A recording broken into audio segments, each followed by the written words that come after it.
All interviewers have their own style, and my style is to try to get to the point and to be intensely curious. And the key to interviewing is listening. Take a look behind the curtain with a real whistleblower and American patriot. Prepare to embrace the uncomfortable truth because this program has no time for comforting lies.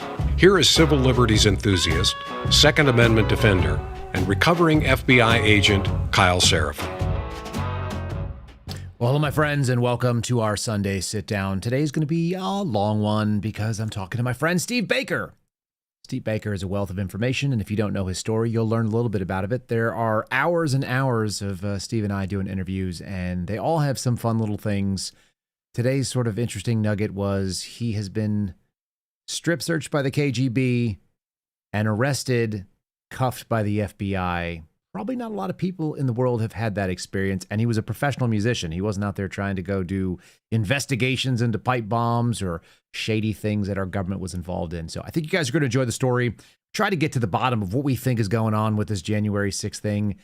And I think we've probably caused some mischief. I think I was referred to as a mischievous boogeyman the other day, and I think we are continuing that pattern with my buddy Steve Baker while we're on the sort of self-promoting trip here. Will you guys check us out on Spotify? If you're listening after the fact and if you're watching a replay, you use an app. Check out Spotify. It's KyleSerafinShow.com. It's real easy to do. Find the Kyle Seraphin Show over there. Watch video or audio. You always can join us on Locals. If you want to get these a day early, then you will at KyleSeraphin.com. Make sure you guys are liking wherever you are viewing it. We appreciate that. Leave me a comment if you're so inclined. Share the show with someone you like. All those things are great. Today's going to be a fun one. It's going to be a long one. You might want to break it up into a couple of bites and watch it over the week, or you might want to listen to it in 2x. We'll see how that goes. Thanks so much for joining us. I think you're going to have fun.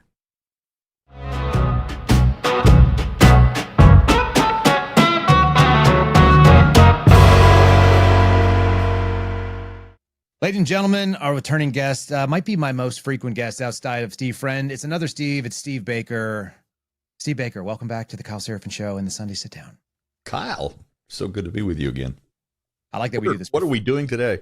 I don't know. I like that we do this performance like we weren't just talking for a minute before, but it's good for the audience to see. Steve, we're going to talk about a couple things about who you are. Let's talk about some of the investigations you've been doing over at Blaze and personal interest, maybe how you got there too. So for the audience that doesn't know you, what did you do for a living until the last couple of years? What would you spend your life dedicated to? Predominantly, I've been in the music business my entire life. I started off as a performer. I was a trumpet player. Eventually became a singer. It wasn't one of my objectives being in music, but it was an odd circumstance in that the singer in my band one day looked over at me in horror on the front row in the middle of a gig, and his voice just went away. And so I had to step to the mic and finish the show. And and so what happened is this particular singer, he had these, the vocalists will get nodes on their vocal cords. In this particular case, he got what was diagnosed as some sort of precancerous nodes. And so he was under order by his doctors not to sing for an entire year. So we had to replace him. And then through that process of replacing him, the guys in the band liked some of the songs that I did and that I was singing on, thought my voice was better suited. And so we started mixing it up more. And I became started doing about 30% of the lead vocals. And then eventually I became the male lead vocalist in the band, in addition to being the trumpet player. And that was 20 years ago. So it wasn't something that I aspired to. It happened by accident. And then, I enjoyed it. I enjoyed playing the dual role, but I spent a lot of those years in the business of music. I did probably upwards of 1,000 shows as a concert promoter, and then also did artist management as well. So I had actually a period in my career, roughly from the late 80s through the late 90s, for about a 10-year period where I wasn't performing at all. I just was on the business side of things doing artist management. What do you think? What percentage of your life has been path of opportunity versus your intention, or you just sort of got led down something? Man, I'll tell you what. we all have our regrets in life, and I count two or three specific events that I regret. One of those is my divorce. That was an event that took place about 18 years ago. I'm moving backwards in time right now. Significantly affected my life. You know, I don't know how much effect that had on my children. They were young at the time, 7 and 11, and then you move backwards in time a little bit more. And when I was much younger, I had one goal and one goal only, and that was to be the best trumpet player I could be. And right out of high school, I was recruited by multiple universities. I was given a full ride scholarship at what then was Northeast Louisiana University, which was really the premier music school in the state at the time. And I had been offered to go to LSU, Houston, University of Arkansas. I grew up in Shreveport, so all of the universities kind of around there in what we call the Arklatex area were recruiting me.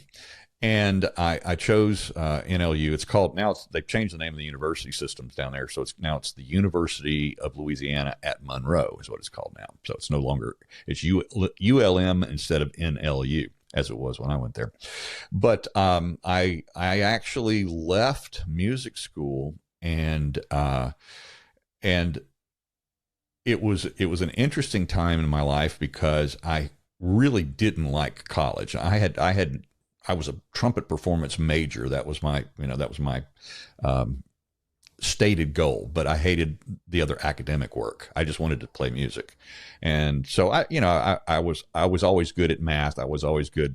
I mean, history and literature were something that were very, very entertaining to me as a young student. And so I took a couple classes outside of music, but mostly just music. And then fast forwarding, skipping over a few other things, I decided to, I was really struggling about going back to school after about a year and a half.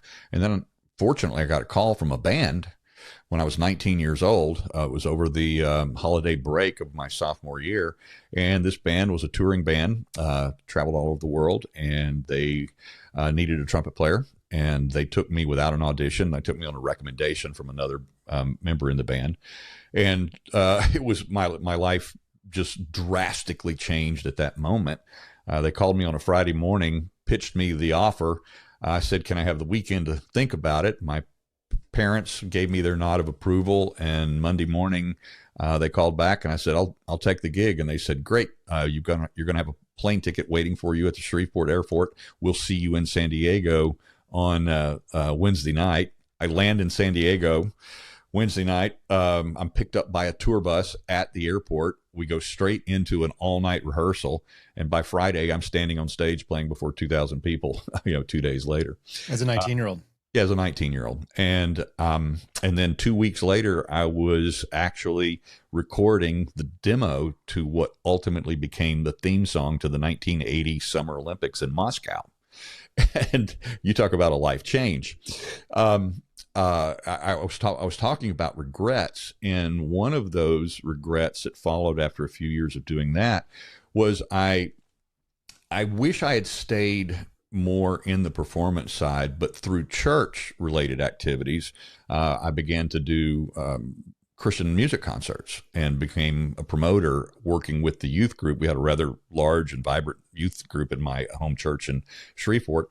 And I was given the opportunity to go back out on the road with this same band. And they were offering me this, new thing at the church. And so I took that job instead and didn't go out. So I do regret not pursuing that, because then, you're not playing as much. Your skills are diminishing a little bit. The trumpet is a brutally jealous mistress, much more so. The brass family of instruments are much more jealous, we should say, than other families of interest, because the trumpet is the most, or all the brass instruments, trombone, tuba, French horn, things like that, they are as much an athletic endeavor as they are musical.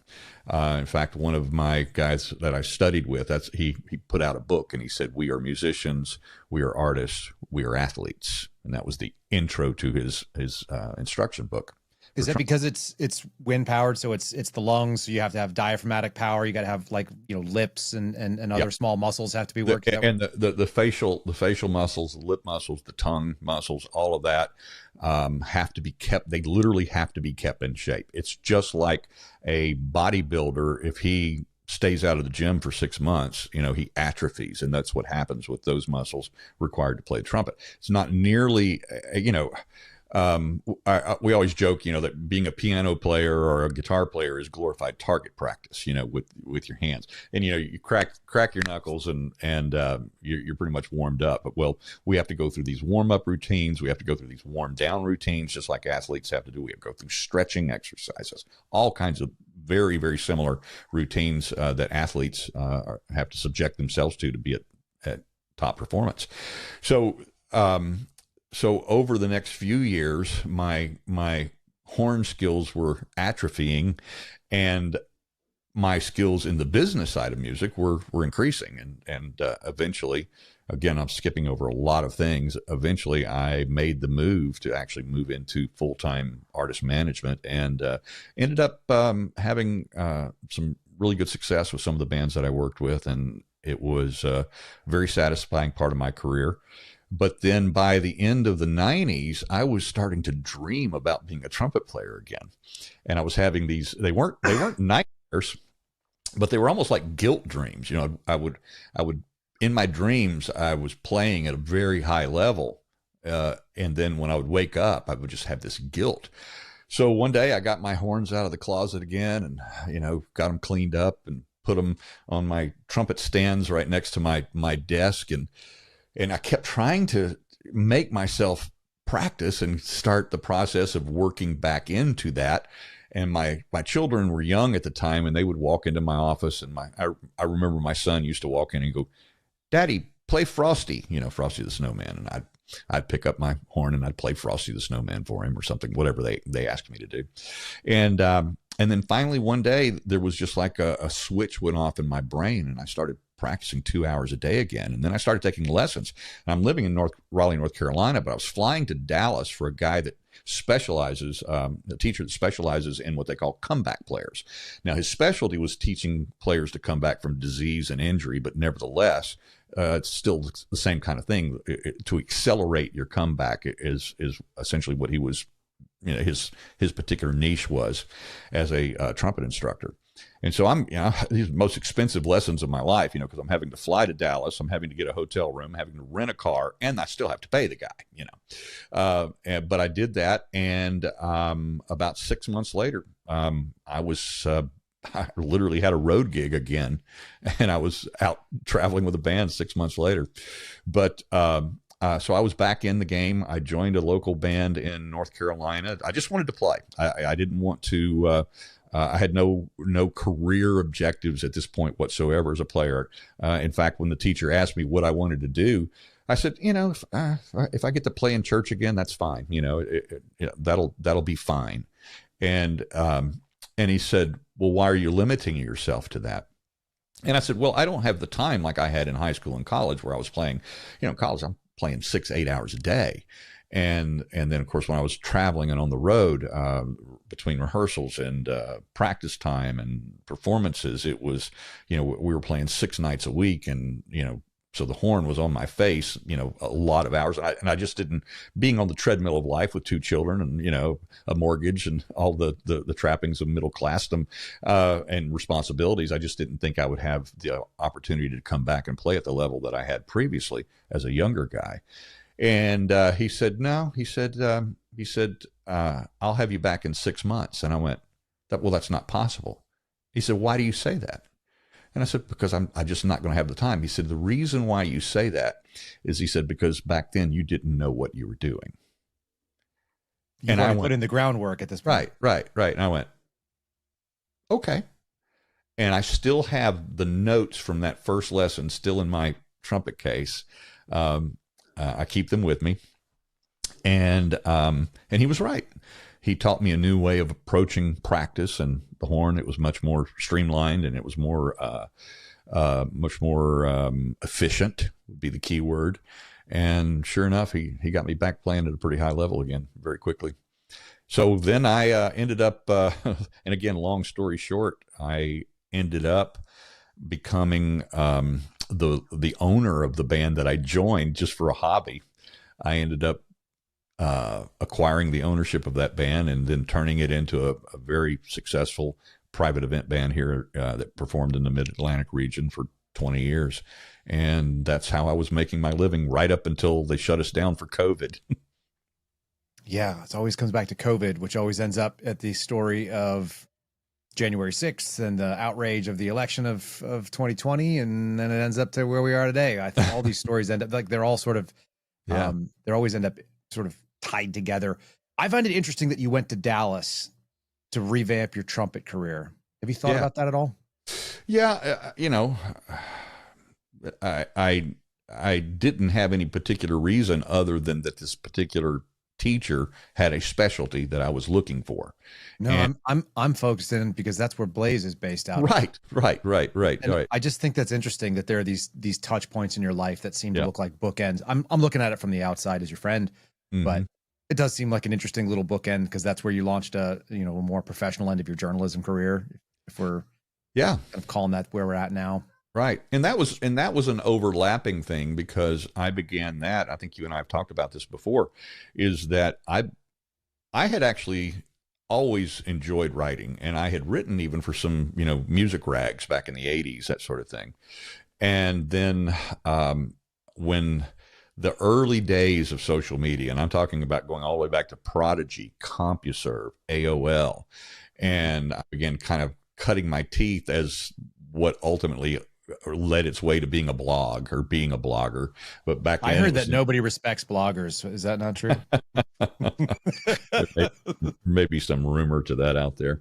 But the progression, though, was as MySpace developed as kind of the big, first real social media site. I had several pages on there. I had my personal page just for, friends and family kind of stuff. And then I had my band pages. I had a couple of bands. And then I had my own solo music page that I had. And then I had my political page, which basically was my first blog. And then, of course, MySpace started imploding around 2008, and there was the great migration over to Facebook. And Facebook actually had it wasn't a plug-in, but they supported a thing called Notes, and it was their blog platform. And so I started building my blog using Notes and then building my following there. And that grew, and it grew into tens of thousands of followers. And before Facebook started throttling and the reach restrictions and all of that, I was being seen and read by, a lot of people. My average article that I would post would have 150,000 impressions. If it went viral, I'd have 600,000. My biggest one was 1.5 million, something like that. And that was all just, before COVID. And then when the COVID regime came in and then they started severely penalizing us for not following the preferred narrative of the COVID regime, then they just obliterated me like they did so many others. I mean, my reach went from an average of 150,000 views to hundreds, not hundreds of thousands, hundreds. It was that hundreds of three digits from six figures. Yeah. The and all this stuff, folks. Backstory, I think, is related in so much as, first of all, maybe some of you don't know Steve, and now you know Steve, and you should know Steve. Steve's one of my favorite people to listen to, and you can spin a yarn like anybody. But the other piece of it is it led you to this inevitable collision with our law enforcement agency, and I think it's resulted in a fascination with the day of January 6th and what it meant to this country, and you've never let it go in a way that other journalists have walked away from it. And there's still more to dig there, and you're still doing that work. So we've been exposing some of that this week with your partner. That's kind of the back story. Can we do a fun bookend? Because you brought this up to me the other day, and I just think it's such an interesting parallel to have that experience. One of your first musical stories that you told me, I think this was maybe in our first or second interview, was about being on a train and being stopped by the KGB and the dubious distinction you've had most recently and in 2024. You want to frame that story up? I'll let you tell it however you like. But I just thought it was it's a fun little visual for people to get an idea of who this Steve Baker guy is. Yeah, I made mention at 19 years old of being in a recording studio in San Francisco, recording what I was told was a demo that would become the theme song to the 1980 Summer Olympics. It was composed by Leonid Brezhnev's favorite composer, Soviet composer. Her name's Alexandra Pakhmatova. And her career goes back to the 50s. She's not only a classical composer, composed pop songs that became hits in the Soviet Union, and then she was contracted to actually be the producer for all of the music for the 1980 Summer Olympics. Well, when the scheduling came around for that to happen, there was an interesting invasion by the Soviet army into Afghanistan, of all places. And Jimmy Carter, our president at the time, he announced a boycott of the 1980 games in Moscow. So all of the Western nations decided to boycott those games. So even though our song was selected, it was then re-recorded into a more professional, publishable piece of music. We actually did 3 songs by her, and then those made it onto the Olympic album. They were on the Olympic movie, and it was us. It was my band. It was the performing entity for those songs, and then we couldn't go. We couldn't go to the games, so it was like an almost famous kind of thing for us, if you remember that movie. Mm-hmm. But the interesting part about that is a year later, we were allowed to go into the Soviet Union and actually perform. We actually performed in the summer of 81, exactly 1 year later, in July of 81, we performed on Soviet Central Television, right there in the main studio, on stage, a 9-foot grand red Steinway, of course, it had to be red, in the Soviet Union. And the full band performed. We performed for a studio audience of 500 people of the elite of Moscow. And that was certainly a highlight. I was 21 by then, by the time that performance took place. And then working with the same organization that had made all of that happen, I returned to the Soviet Union a couple of years later, doing some, it was, how do you characterize it? Subversive is what I would call it. Subversive, yeah, it was subversive. I was working with underground Christian dissidents, and I was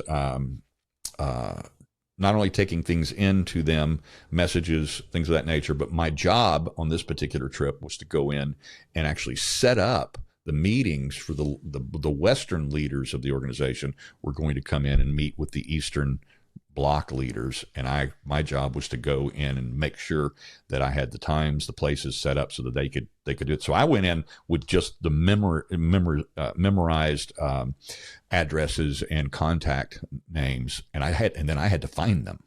And so once in there, so my cover was I was a touring musician in Europe. I had my trumpet in a leather gig bag I carried over my shoulder, and my cover was that I was on holiday in the Soviet Union, and that's where it all began. And then they eventually just like figured out, Bernie Sanders, you could just go on holiday and hang out in. That's right. Hang out in Soviet Russia. Right. No honeymoons. Let me ask just a quick question. I don't know if I've ever had this answered. Who sent you, if you were going to go up the chain? I mean, there was obviously some local control that you were dealing with that was giving you this information. Who was the agitator, organizer, government, non-governmental that was sort of creating this trip that you were involved in? Yeah. Well, first of all, there was a well-organized underground there in the Soviet Union, and our contact people were mostly in Estonia, and Tallinn, Estonia at the time, which was the Estonian Soviet Socialist Republic at the time. And the organization was out of Tulsa, Oklahoma. Again, it was a Christian organization. It had funding from Coors, the beer empire out of Colorado, but it also had sanctioning and funding, some dark money coming from the Department of Interior. And that was, Secretary James Watt Watts under the Reagan administration at the time. So you can imagine Department of the Interior is not necessarily interested in dissident operations in the Soviet Union, but they hide money everywhere, and that's basically where our support was coming from.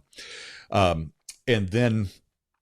so, as I said, my job was to go in and make these contacts and set up the meeting places for the people that would come in after me. So I was over there for 3 weeks. Well, it didn't take long before I was outed, and the KGB figured out what I was doing, who I was meeting with, and it was anticipated that could happen.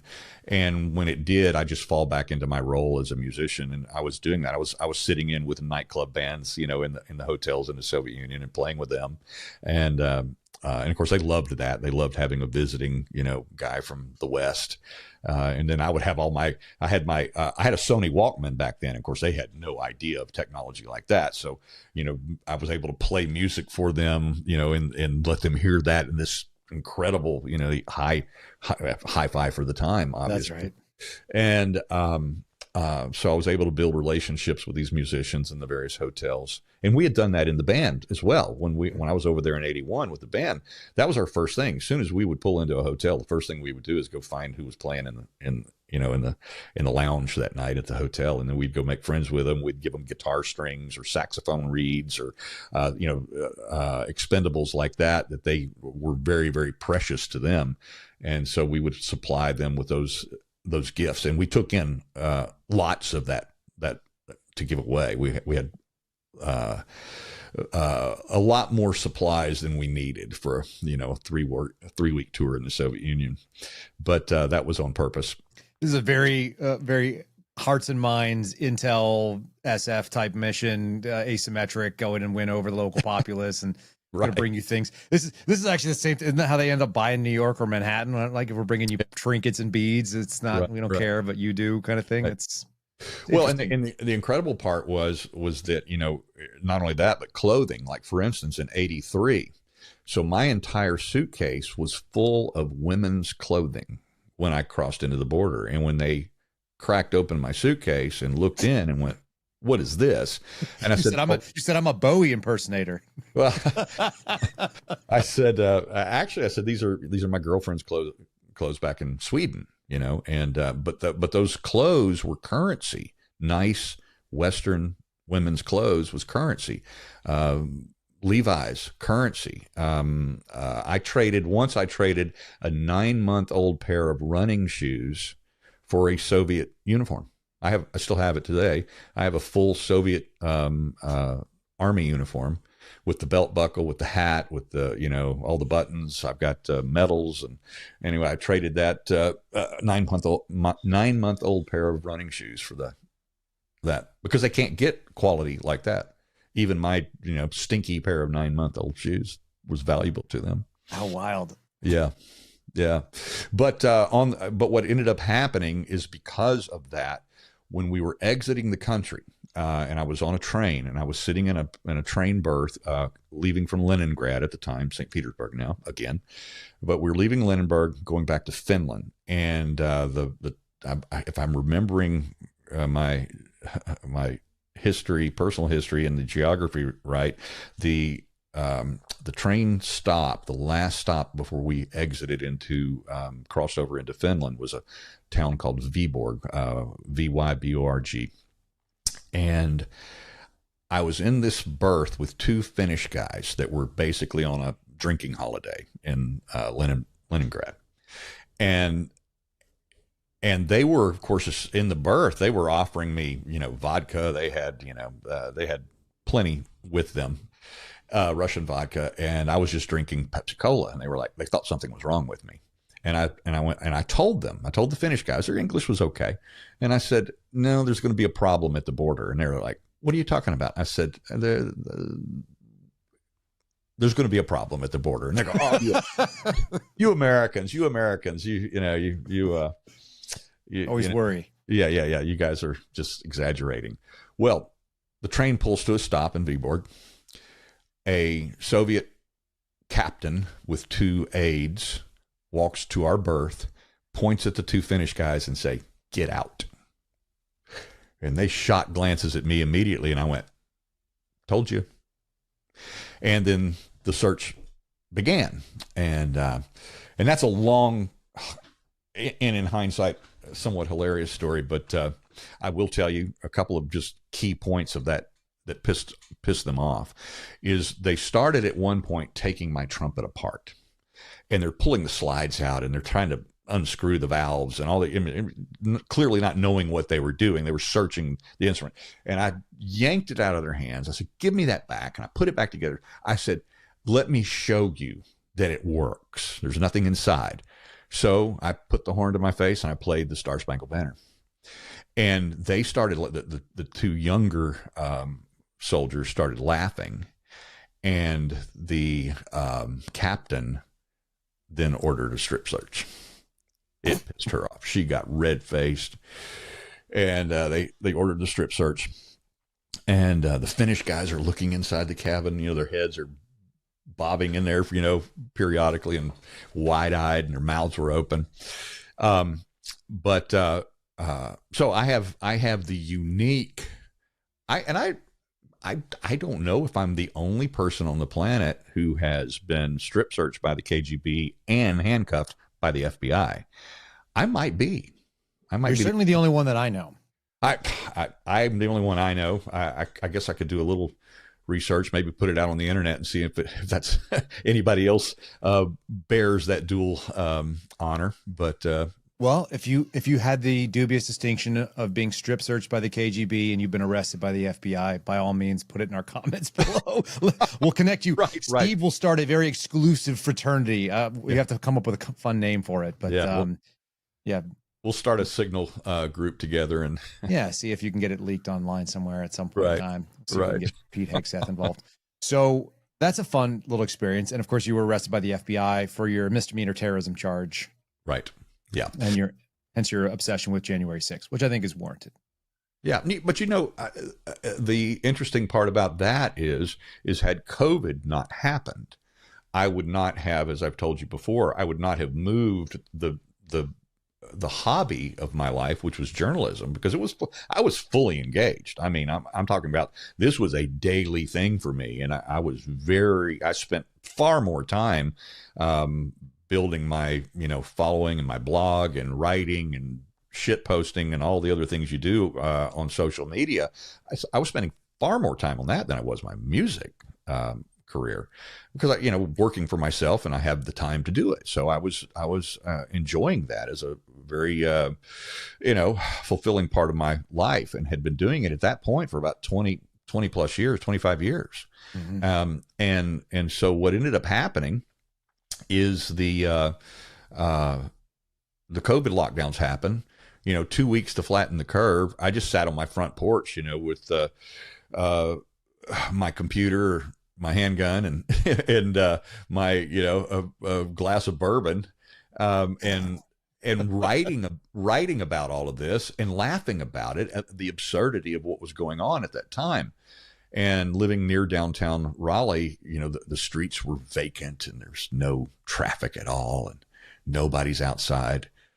And so 2 weeks became 2 months, and in my gut, I kind of felt like this may be 2 years of me not being able to work. I'm, at this point, I've got a full calendar. My band, I had 3 bands. I had a full calendar between my 3 bands, and that's how I was making my living.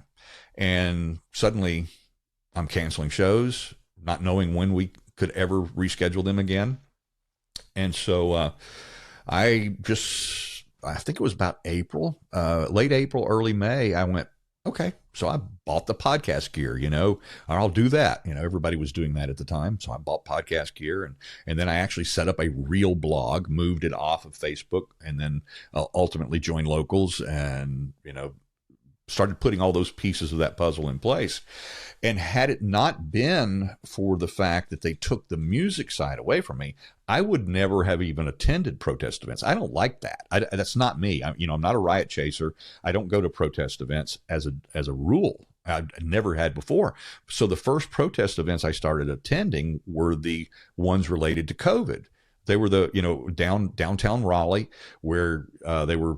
The organization was called Reopen NC, Reopen North Carolina, and so I started going downtown and covering those events, with my camera and with my presence and then writing about it.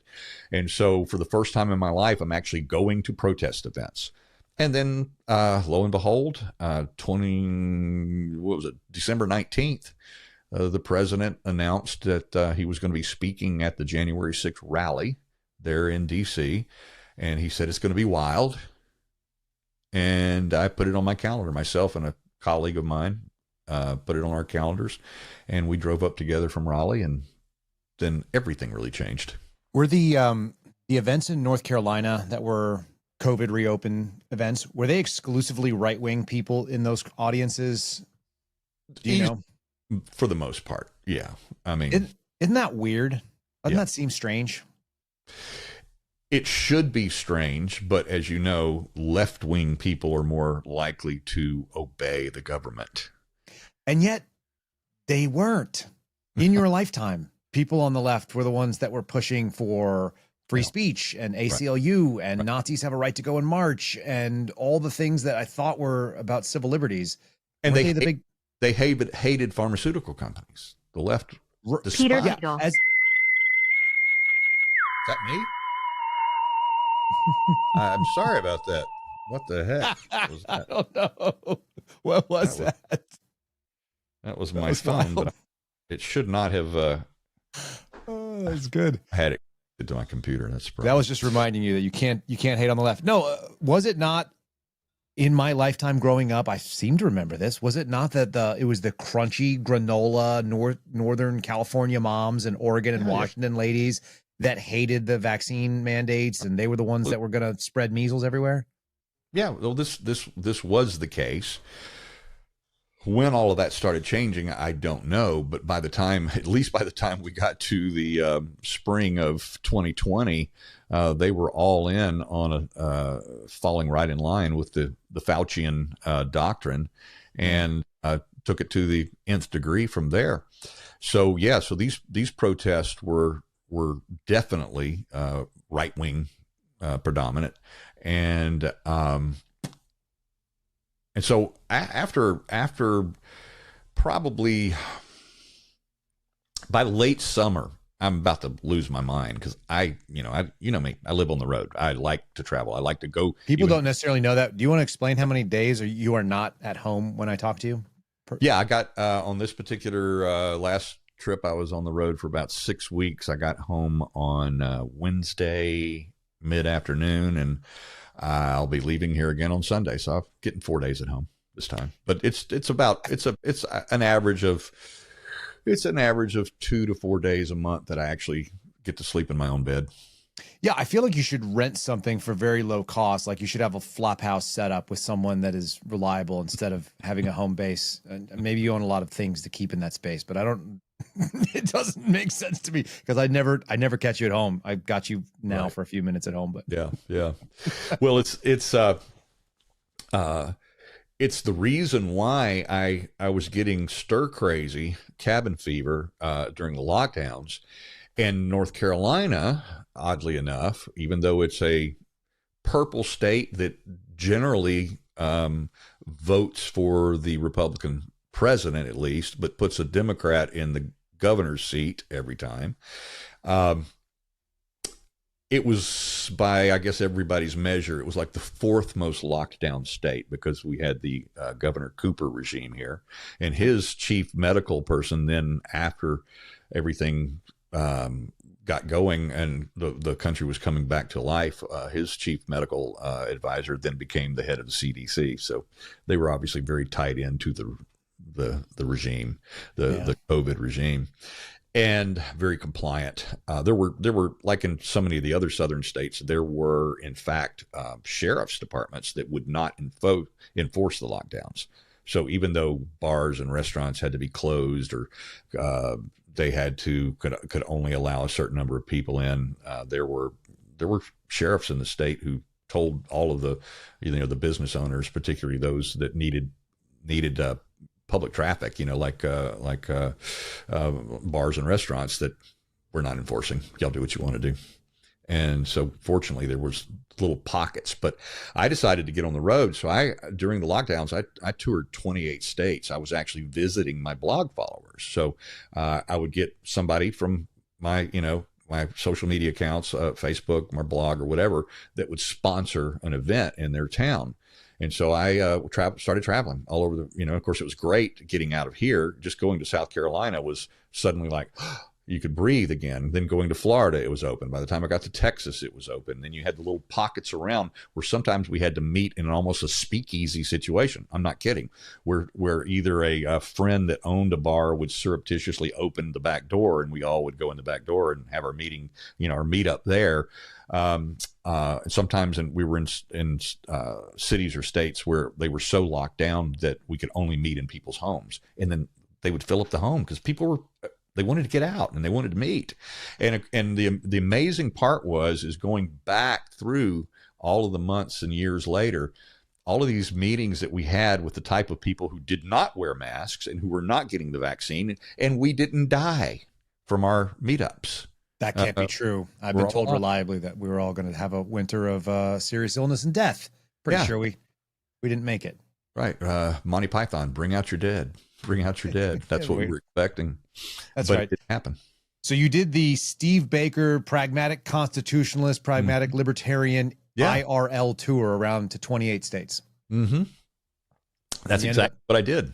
Oh. And about halfway through that tour, I came home on you'll love this. So I'm working my way back to North Carolina. I had been up in Wisconsin, Minnesota. I did a meet up in Indiana, Illinois, Ohio, and then I'm on my way down to Nashville because I was going to spend Christmas with one of my best friends. In fact, the guitarist in the band that I played on Soviet Central Television with.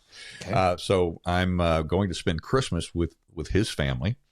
And so on Christmas Eve, I arrived in Nashville at about 1 p.m. And my friend and I have a particular gin that we like. It's a very specific boutique gin. And so I pulled into a parking spot on a particular street in downtown Nashville and walked across the street to the liquor store to pick up this bottle of gin. And that was on, as I said, about 1 o'clock in the afternoon on Christmas Eve. Went over to their house, and then we woke up the next morning to the big bomb that exploded 3 parking spots from where I parked my car to walk across the street. That liquor store was blown up. That's craziness too. People forgot about that. There was a lot of really weird sort of apocalyptic things that were happening, including some guy parked a vehicle that had an announcement for 60 seconds saying, this vehicle is going to self-destruct or some sort of ominous message. And everyone went like, oh, I think we should probably get away from it. And then it blew up. And it did. And fortunately, law enforcement and the citizens that were up and about and in the area were able to be evacuated. He gave enough time. He apparently did not intend on killing anyone other than himself. And he was in the vehicle. Is that right? Did. Yeah, that's right. Yeah. And he took out, an AT&T kind of data substation, which was right there that he parked in front of. And, of course, then all the conspiracy theories, leapt forward from there. But interestingly, in my FBI interview, one of the first questions they asked me, why were you in Nashville on Christmas? Whoa. And I went, seriously, you're asking me that question? Well, they had that background research on you already. That's of course. Well, I did. I went out. So later that day, on Christmas, I took my tripod and my camera. I went down there. I set up across from where they had it all cordoned off and we're doing the emergency work and, all the destruction there. And I had it right over my shoulder. And I talked. That's that's my new job, right? I'm doing that. Well, Steve, that you're just a blogger though. So you can't just do that. You can't just go out and tell people what's happening in reality. I've been told reliably that that's just what bloggers do. That's not what reporters do or journalists do or investigative journalists either. Shame on you. Yeah. So, So my last meetup was in Charlotte, North Carolina on Christmas Eve. So, I'm sorry, New Year's Eve. Mm-hmm. And then I made it home and I washed my clothes, and then my buddy and we headed up to Washington on January 5th and met some friends up there. Had a really great evening on the 5th, reacquainting with some old friends and some people from my music business background and that were there in support of Trump's rally. Mm-hmm. And then we all know what happened the next day. Let's zoom out to today at 30,000 foot view if we can, or something similar. What do you think? Put on whatever hat makes you happiest. You don't have to be Blaze journalist, and you don't have to speak from, I can document all these as factually true. But if you were to just sort of worst case scenario, what is the worst case scenario that our government and private actors and everyone else that was involved on January 6th? Because you had a very nuanced take early on. You and I talked about it. I think if people want to go back and watch, we talked about the American Rorschach test. Yeah. How you saw January 6th is how you see the world, I think. And that may still be true. Mm-hmm. But I think some sensibilities have evolved, and I suspect yours have as well over the last 4 years of this. Worst case scenario, and then let's also go to like what you can actually prove happened. So let's start with speculation and then narrow down to like, these are the intelligence gaps, as I would describe it with George Hill, if you don't mind. Yeah, no, it's there are many things that I saw that day or thought that I saw that day that my own thinking has evolved because information has evolved. The amount of data that we were given from whether it's just reviewing videos from multiple angles will change your perspective on certain things. Let me just give you an example. Mm-hmm. Online, every single day, and it will probably be this way for the next, maybe for the rest of my life, there will never be a day that goes by that somebody on one of my threads doesn't post that Capitol Police were opening the doors of the Capitol and waving people in. Okay. Yep. Okay. From my perspective that day, I thought I saw the same thing. And then you start seeing people that post little 30-second clips from a single camera, and you also think the same thing, that you're seeing that. But now that I've had access to, for 4 years, to an overwhelming amount of data, including all of the Capitol CCTV, I know where every breach point was into the Capitol, and not one single one of those doors was opened by a Capitol Police officer. When the first guys to breach the building and go through that window, well, they spread out throughout the Capitol at that point and started opening doors from the interior. All 7 breach points were originally opened by one of those initial first early breachers of the Capitol. And then after those doors were open and crowds were beginning to flood in, the officers, in a de-escalation strategy, technique, or whatever, thought better of trying, okay, it's me and 2 or 3 other officers against 300 people coming lined up to come in this door. They held the door open. Yeah, why fight it at this point? It's too late. Like, the battle's lost, so let's just minimize damage to ourselves in the building and all that kind of stuff. And then we saw them also open some interior doors. Right. And they did do that, okay? Because the crowds are, it's just like, in fact, there's famously one of the officers was saying, I don't agree with this. You guys, don't tear any shit up. Behave yourselves, as they're coming in the door. Well, everyone thinks that Capitol Police opened that door. No, they didn't. I've seen them. I've seen every breach point. Out of curiosity, of those people that you said that opened all the doors, you said 7 breach points? Yep. How many of those people were arrested in the original? Most. Most of them have been identified and arrested. That's correct. And so they were all charged, and they were charged with things that were commensurate with what they did, you think? Yeah, because some of those also participated in violence outside, and some of them, there's another incident where the guy is exiting through one of the doors, and you can see the magnetometers there, and 2 cops come over, and they had already handcuffed him. Yeah, and they're at the door. They're taking his handcuffs off, right? Yep. And then he fist bumps the officers and he exits the building. Well, everybody says that that's proof that, this guy was obviously a Fed, They recognized he probably flashed his badge and they took his handcuffs off. No, that guy got arrested and sentenced to 4 years in prison. That exact guy. That's famously the one everyone wants to point to. Right. So there's a lot of incidences like that when you see them the first time. I'll give you one more example where a single camera cropped deliberately to a very small aspect ratio will deceive the public. And these are right-wing influencers deliberately deceiving the public, by the way.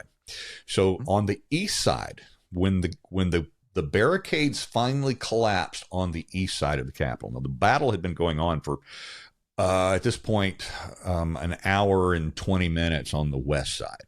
But at 2 o'clock, when the battle when the barricades broke through on that side, you can see this kind of chubby black Capitol Police officer, female, and she's doing this in the crowd. She's waving them to the steps of the crowd. That's what it looks like. No, that's not true. Now we have all of the cameras and we see exactly what happened. We also have the radio comms. On the radio comms, that's when they were told and ordered the police to pull back and protect the steps. She was waving at the other cops because if you're on the battle where people are chanting and hollering at you and chiding you or whatever they were doing, you couldn't hear your comms. Right. So she's waving at the cops going, come on, we got to go to the steps. She wasn't waving the crowd in. Sure. But the first time I saw it, that's exactly what I thought it was. I probably posted it as that's what was happening. So perspective, broader view, more camera angles inform you that things may not be the way we saw them. Now, somebody's... And real key, though, is that you also have approached this, I think, from the beginning in an honest way, which means you have an open mind about it. And you've been open to finding out that you were wrong about your original beliefs. Yeah. I've seen you do that. I've seen you change your mind because you've had which is what honest people do. Yeah. Historically. You have They don't need to commit to wild suppositions if new evidence presents itself. And you've had access to new evidence that didn't exist on January 6th, and it didn't exist under the Biden administration for a while. There were things that happened when things on my list of things to look at in the Capitol CCTV viewing room when I got access to that. And there were, I had my primary stories that I knew in my gut were right, like the Harry Dunn, Special Agent David Lazarus situation. I knew that they had perjured themselves in trial. So when I went into the CCTV viewing room, I just needed to validate what I knew was happening in my gut in that. And it turned out it was worse and bigger than I ever dreamed. It ended up being the short version of the story is Special Agent David Lazarus, who said he witnessed 3 or 4 times as he passed by Officer Harry Dunn in an agitated state, was having a confrontation with 4 Oath Keepers. Well, Agent Lazarus's testimony in trial was perjury. He was in one of the Senate office buildings when that was taking place. Mm-hmm. By the time he got there, and even though he identified them in court, those 4 Oath Keepers were out of the building by the time he even got to that position where Dunn was.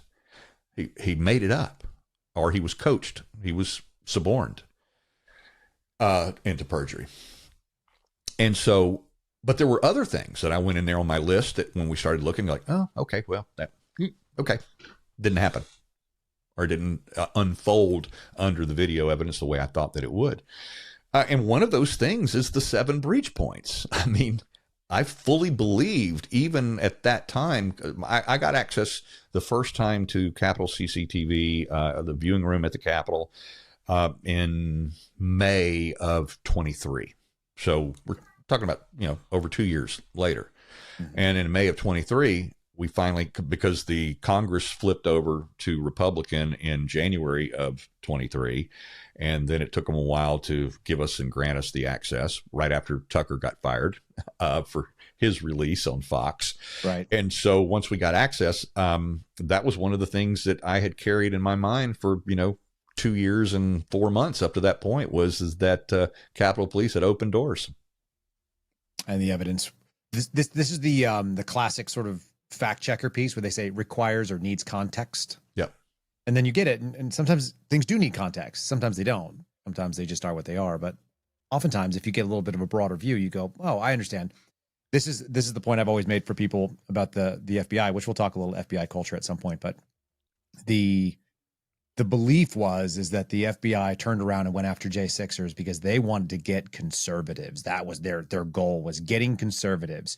And all you need to do is add context by zooming out the lens just a little bit. And you realize not a few years earlier, they're going after black and brown people, which looks like they're going after black and brown people. And it turns out all of those things are just funding mechanisms for the counterterrorism division, which is where a bunch of the FBI's funding came from. So the more you zoom out, the more you realize. Then if you zoom out a little further, you realize that there was the whole PatCon movement and everything that happened in the 90s with McVeigh and Ruby Ridge and Oklahoma City and the Davidians. And then it was like, oh, they're going after conservatives or right wingers. You zoom out a little bit further, you get to COINTELPRO and you realize, no, they were going after people on the left and they were going after the civil rights movements or whatever that was considered then. And suddenly it's just not that obvious when you have enough perspective to see. It's like, look, some things actually do require context, like maybe a little bit of a wider shot. You realize that lady's not waving people in. She's trying to do her. You ever heard of the PACE acronym, Steve? Which one is that? PACE is primary, alternate, contingency, emergency. And so it is the 4 plans that you get for communications or for medical or for egress or whatever else. It's a military acronym. Law enforcement uses it too. So you have a primary comms will be your radio.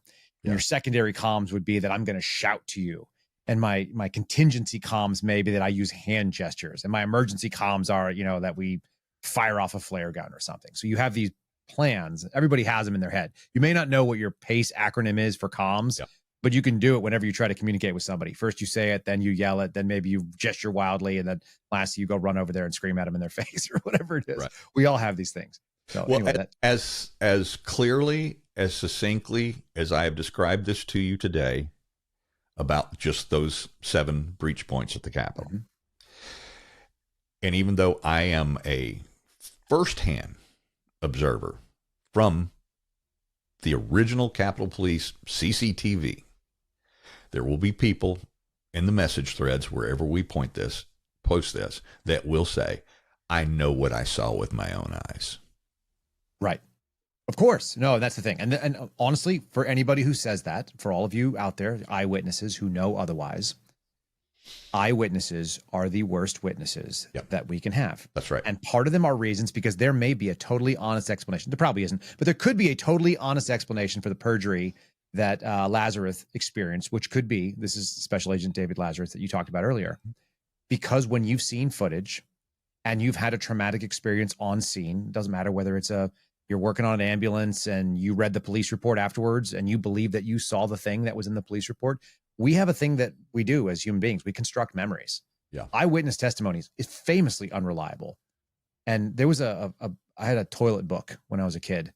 Did you have the toilet book with the quotes, right? Of course.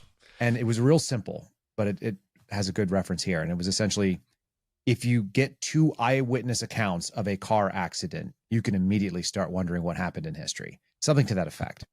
Right. It calls into question everything because 2 people saw something totally different, even though they both participated and they witnessed it with their own eyes. Right. And so we're not telling you to doubt your lying eyes. We're saying when you approach it not emotionally, and you have access to more perspectives, including that sort of like very unbiased eye in the sky that sits on a wall and doesn't care what you think. Assuming it's pointed at the right direction and it wasn't, manually moved to go not witness the thing it was supposed to be witnessing. That's always another possibility. When the eye in the sky goes away, we got other questions. This is something, that we've done for one particular guy that, he absolutely he had me convinced that he was being framed by the FBI for his behavior inside the Capitol. And he had me convinced that he had actually helped, that he was the one that led the 16 officers from the House chamber up to the famous East doors that eventually Tarek Johnson and the other 2 Oath Keepers that, performed the quote unquote rescue of that. He told me he led them there and that he had been asked by the commander to help them get through the crowd safely so that they could exit the building. He had me completely convinced of that. I went into the Capitol CCTV room, spent an entire day tracking that one man and his entire journey in the Capitol. It never happened. He believes in his head that it happened. Right. So I called him back at the end of the day. I'm in D.C. I call him back, and I'm like, dude.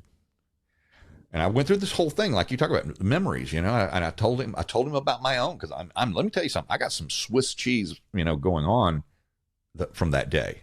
When I got to see, after my arrest, and we put together the 37 minutes of me in the Capitol, I'm seeing me, and I'm like going, holy crap. I didn't even know I was there. I don't remember that. Right. And so I talked to the guy, told him, man, I'm sorry, I can't find it. Well, I had a Blaze team there with me this particular week when we were looking at it. And he convinced me again. He was so sincere and so absolute and so detailed on what he did that day and what his experiences were and the conversations he had. So I assigned one of the other guys. I said, okay, you do it, So here's the guy. Here's where he enters. Track the guy the whole way. He spent, 4 or 5 hours of our, precious time, limited time that we had in there. And he's like, Steve, it just doesn't happen. His story doesn't happen. Well, because his story, which was very compelling, and it would have been a great read for me to write up and show the videos to, if what he had done or thought he did that day was true. And he was, of course, right up the brink of going to trial. So this was very important for me to prove this for him. And I couldn't. So I didn't. So I never wrote about it. And what do you think he did? He started attacking me on social media. Of course. Told me I was covering it up. Yeah, you were in on it. Oh, yeah, of course.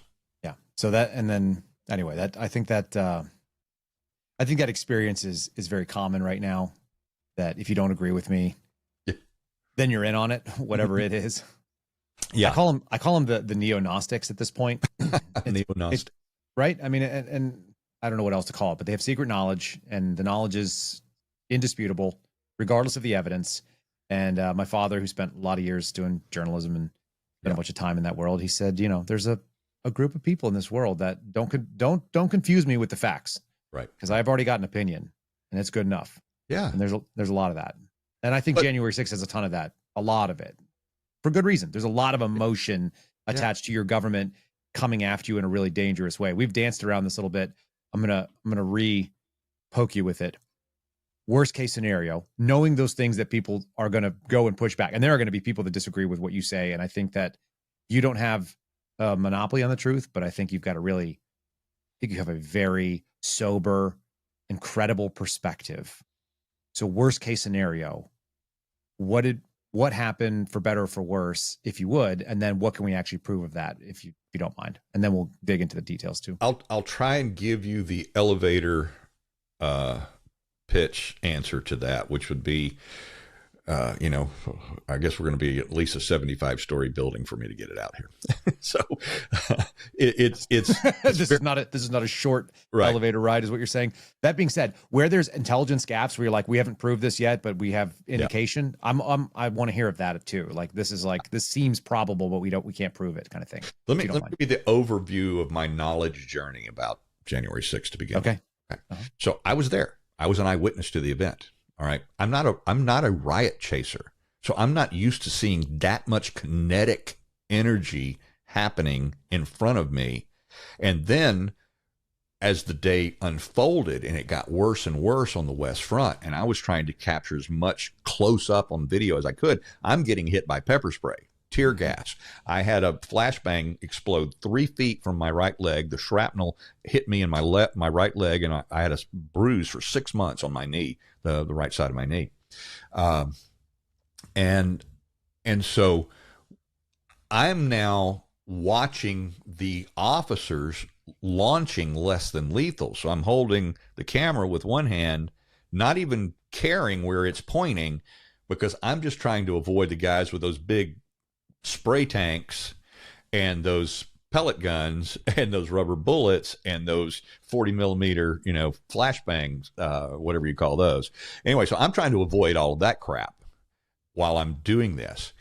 And it didn't dawn on me until I started doing my next step of this process of my knowledge journey, was when I got home and I sequestered myself away at a secret location with a buddy from, special ops. He said, yeah, come stay with me. Nobody's going to bother you here.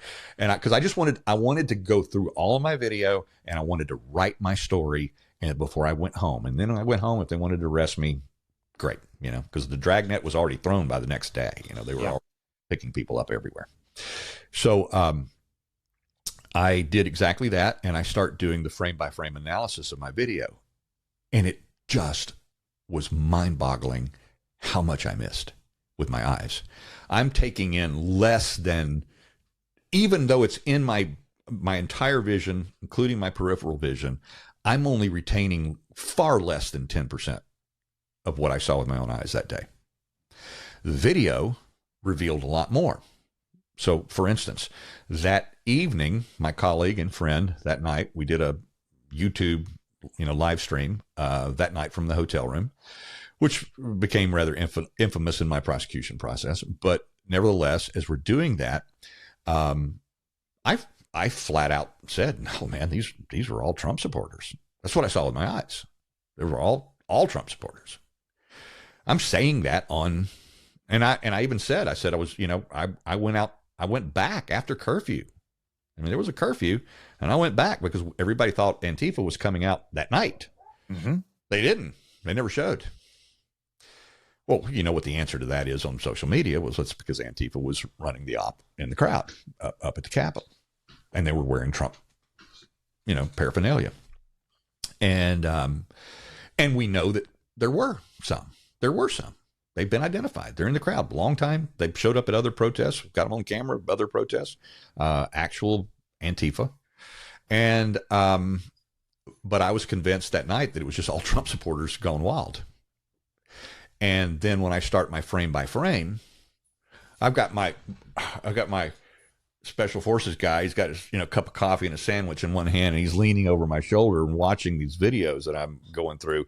And he starts leaning over. He said, "Now watch that guy right there. And watch what he does.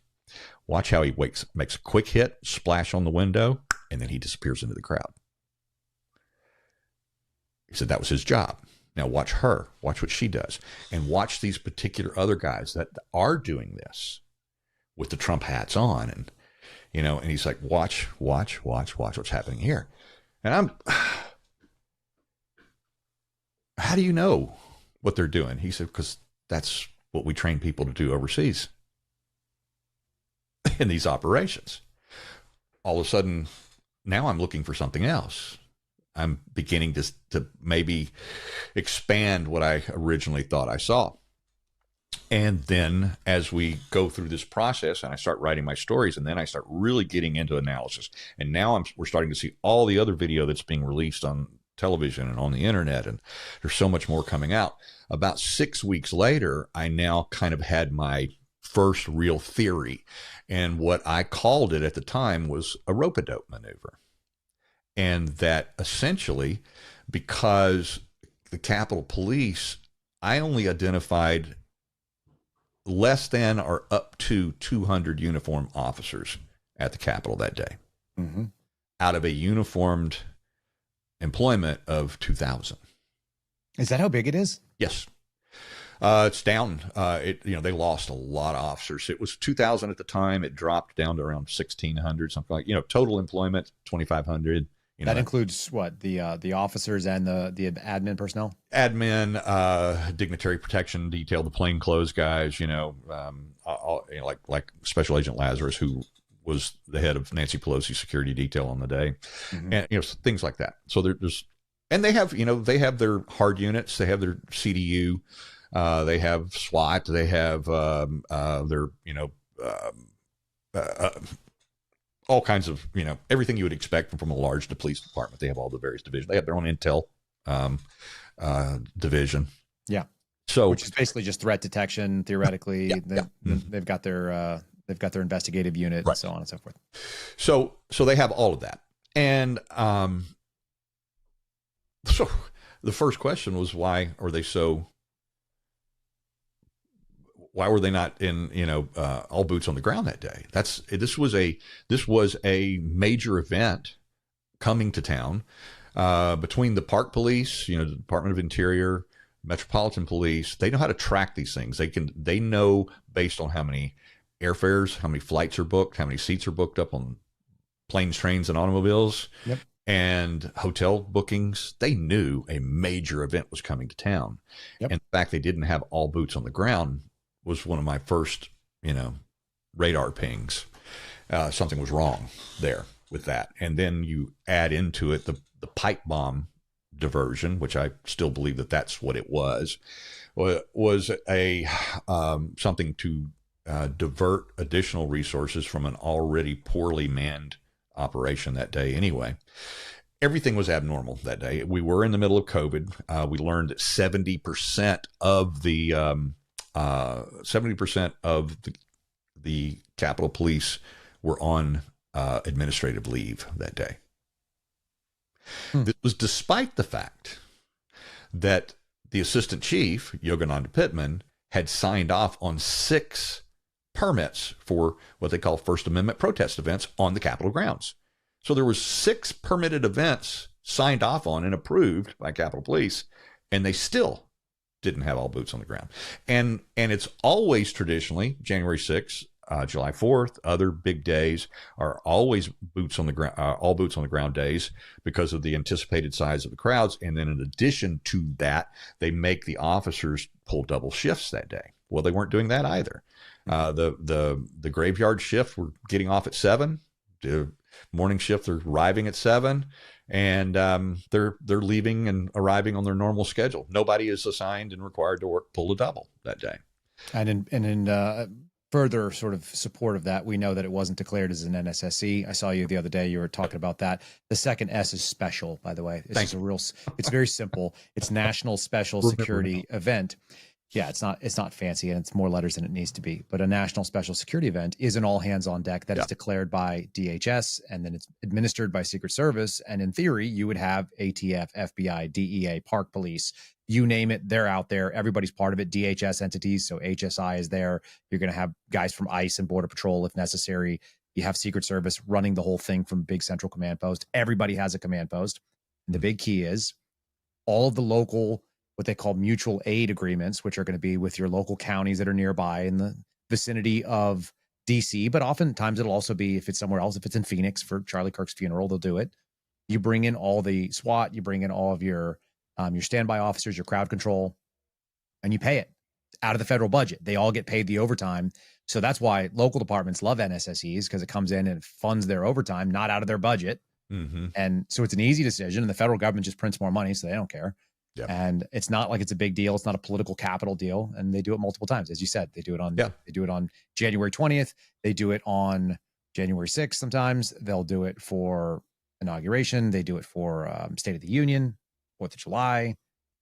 They do it for the March for Life every year in DC. Yeah. There's 500,000 people that come march the streets. So they just bring in a ton of people and they just get everybody moving around. Anyway.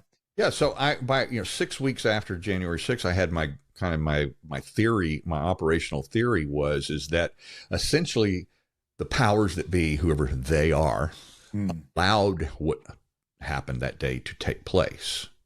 That it was, okay, they went through we only had 6 guys on the first barricade, right?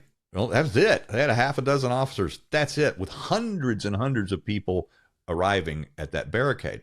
They actually had already breached one before the famous Ray Epps breach. There was an outer barricade that had already been breached. It wasn't manned by any cops at all. And then, 10, 15 minutes before that breach, they found the first bomb at the RNC. Mm-hmm. So now radio calls, radio chatter. I've heard all the Capitol Police radio that day from comms 1 and 2. And they start diverting resources to the RNC. Obviously, there's a bomb there, and that's under their jurisdiction. What were they calling at the time? Do you remember any of the language that was being used? I wish I did. I mean, are they calling it, possible explosive device, possible improvised explosive device? Are they saying, possible destructive device? Are they using words? Yeah, like that. Mm-hmm. Okay. So what you'd expect for a Yeah. And So- how urgent is the tone and maybe the language, if you recall? It was initially fairly urgent, and then when they found the second one, it was really urgent. Okay.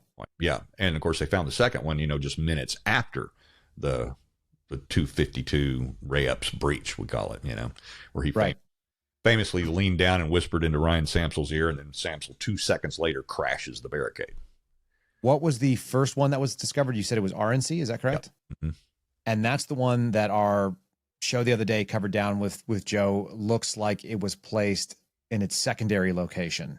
It was the second time it was placed there. Is that correct, or is that its primary? Both of them seem suspiciously to have been secondary locations. The DNC bomb appeared to first be targeting the Congressional Black Caucus. Okay, so that's where that started, and then which one was found first? The RNC first. RNC was found first, although it was placed allegedly the night before second. So the DNC bomb was placed first.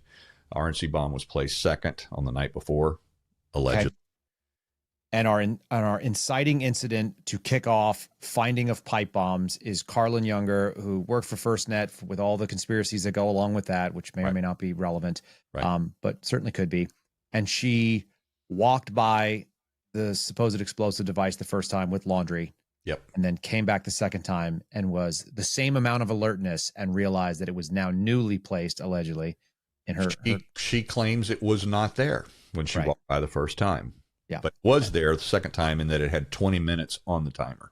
And that's when she leaned in to find out whether or not it was ticking, because that's what people do when they see a pipe bomb. They think, what if I could get closer to this thing and find out how it's working? That's a normal reaction. Exactly. That could be a normal reaction for a DC lib.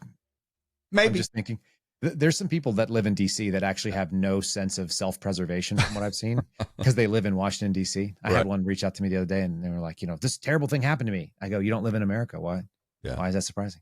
Okay, so that's the timeline. Then we've got RNC, then we have breach, then we have DNC discovery. Correct. In order. Right. So I'm seeing, as I said, my grand theory is beginning to develop, and it's like, okay, they came through and they came up to another little fence area.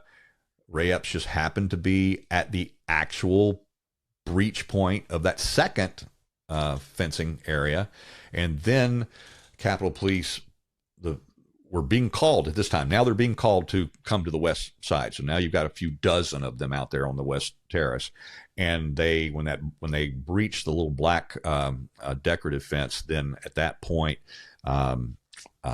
they all pulled back to the terrace line itself. They went and got some more bike rack barricade and set it up, and they posted their last stand, and they maintained that position for about an hour and a half at that point. Do we know? You mentioned Epps said something into Samsel's ear. Do we know what he said? Does anyone know? Yeah, contradictory. According to Ray's testimony, he basically said, told him to, calm it down, back down, settle down. That's why he went in. Sure. Okay. Samsel validated that in his first interview, and then in his second one, Samsel completely changed his story. And what did he claim then? Oh, he claimed then that he said, just wait on it. We got people coming. It's, our support's coming. Yeah. Which one do you think is more credible? Well, I don't know. I don't know if Samsel was just trying to save his ass the first time from a longer prison sentence, or what was going on. But then, I don't know. He's a liar. Samsel. He's clearly a liar. He changed his story. So one of those was a lie. So he's a liar. Yeah, that would be evidence. And then he's also had some pretty iffy things, leaked stuff from when he was in his jail term. He had some background. He had some criminal background before that. So it was like, as I began to watch it over the 6 weeks following the event, I began to see what I thought was, it was like, okay, let them in. They're not shooting us, right? They're not shooting us. Let them in a little further. Let them in a little further. Rope-a-dope. Muhammad Ali. Let them in. And let them in.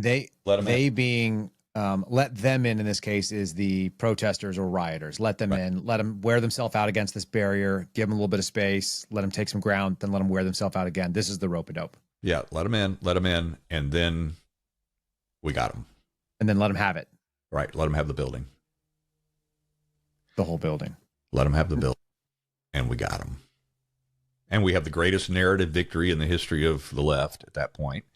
That effectively canceled out all of the left wing and billions of dollars worth of damage done in the summer of love of 2020, following George Floyd, and that became the event. I mean, that became the thing that the left now to this day still hangs their hat on.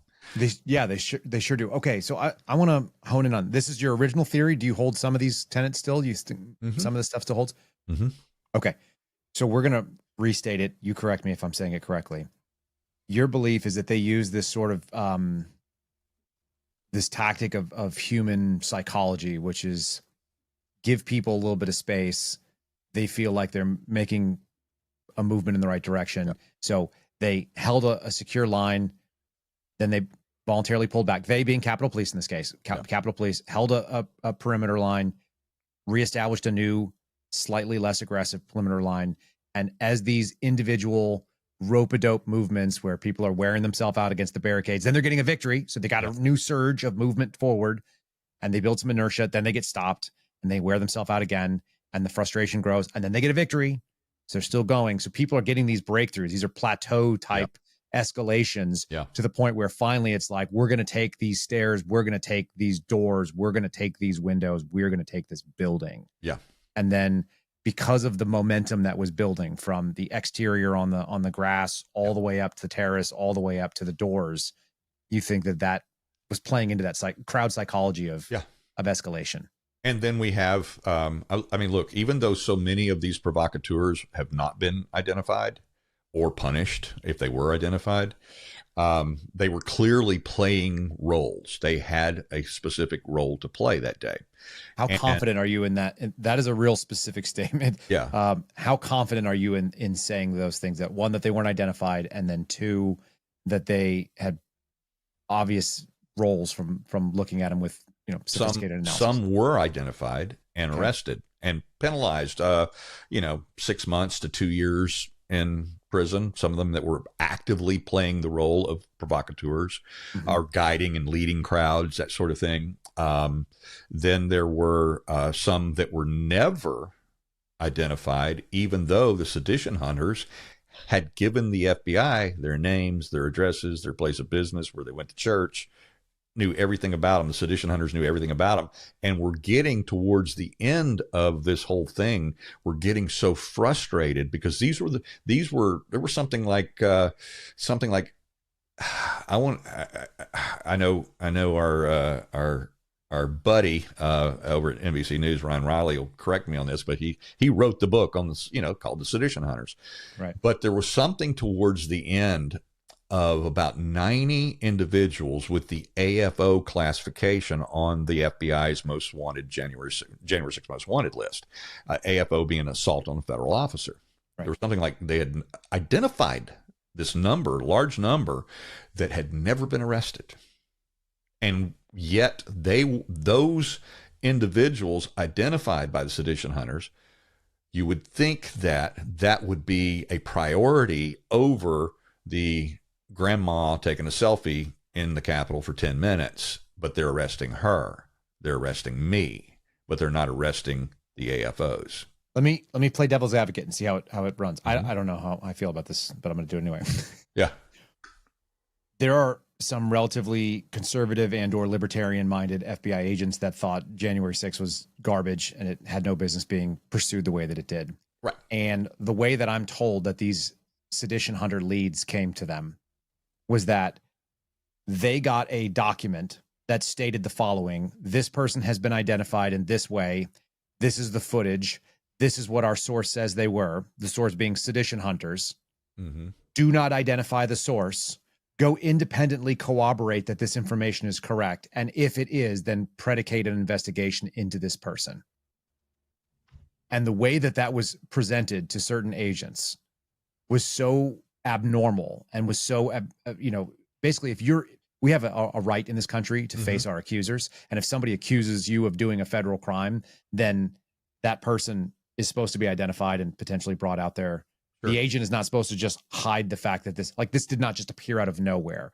And so they were being asked, there were agents being asked. I know this for a fact because I know some agents who had this problem. They were being asked to generate the predication for the case and ignore the fact that there was an accusing party.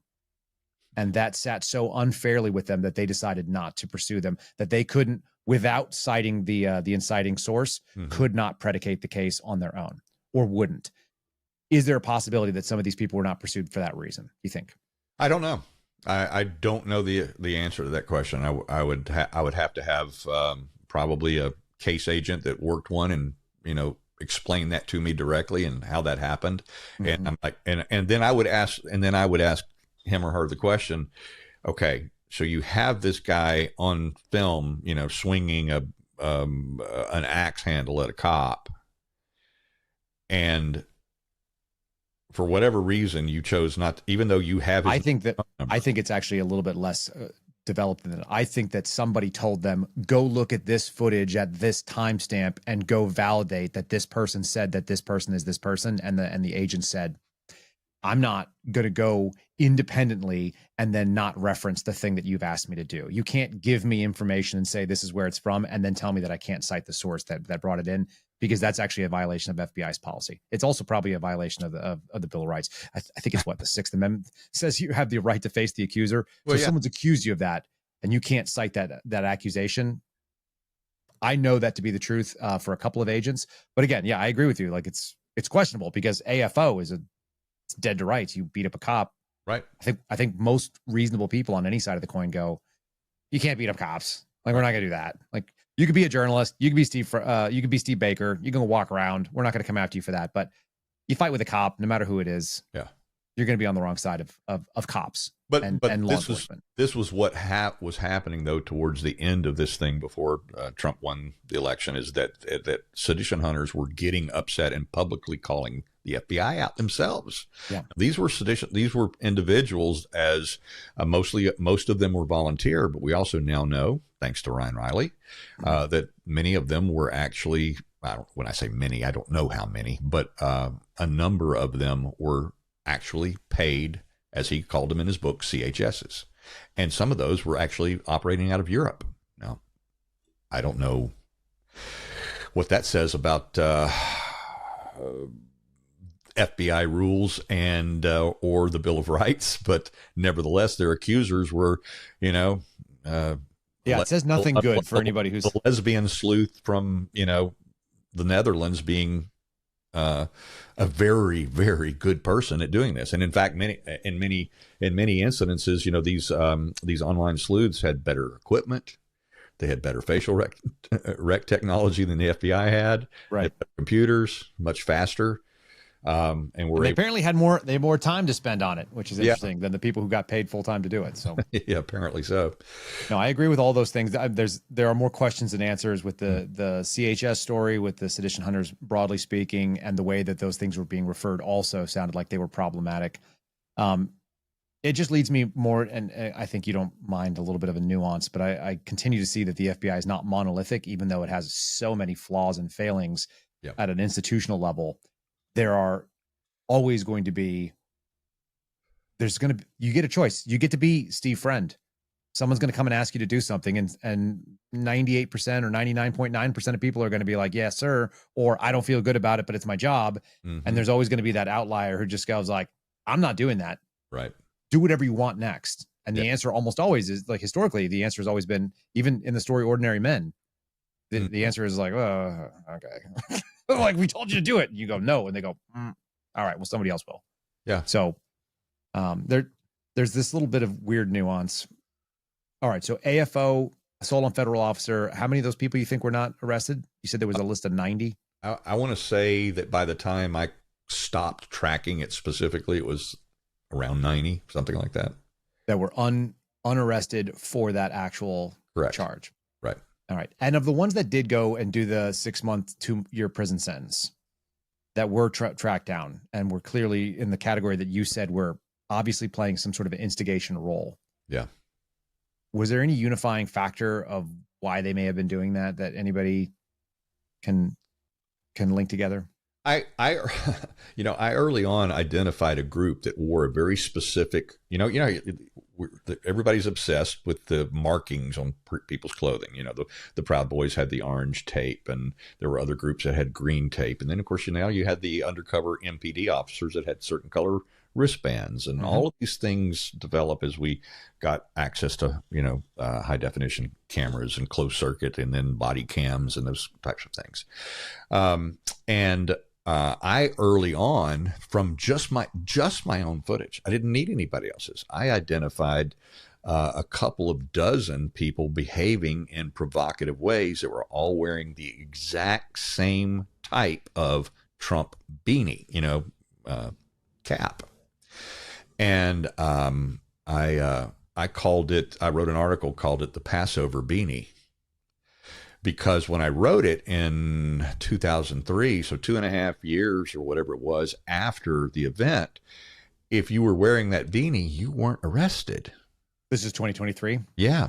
Now, as it turned out, later on, some of those did. And some of my key players did get those minor kind of charged 6-month, 2-year kind of prison sentences when they were arrested.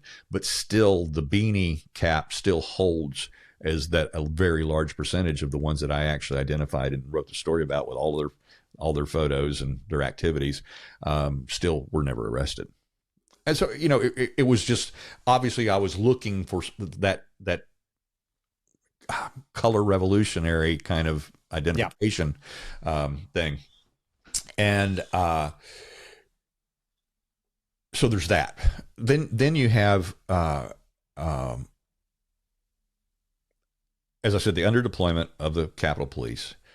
And then one of the things that I was never, ever interested in until Joe Hanneman really drove this home to me is he did a lot more work on the actual use of less than lethals in the crowd and how they were used by law enforcement, how they were misused. Now, I don't know whether I can technically say they were illegally used or improperly used, but they were certainly used far and away outside of their training.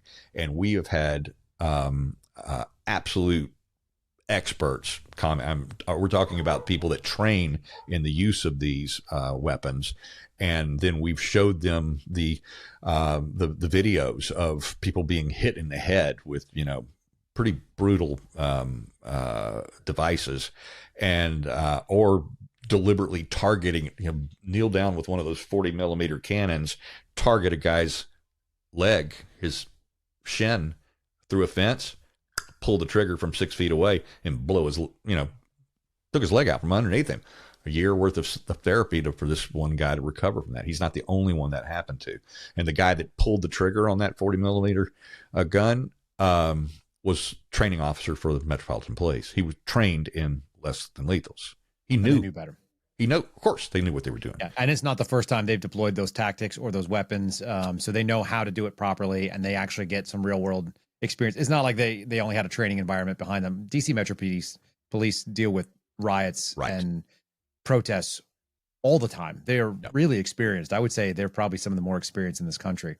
Except maybe Portland now at this point, but yeah. Well, I have interviewed both Capitol Police CDU officers. I've interviewed some of the guys that were the most provocative from MPD in launching those less than lethals, and their stories are compelling in and of themselves because they were many of these officers never believed they were going home that day.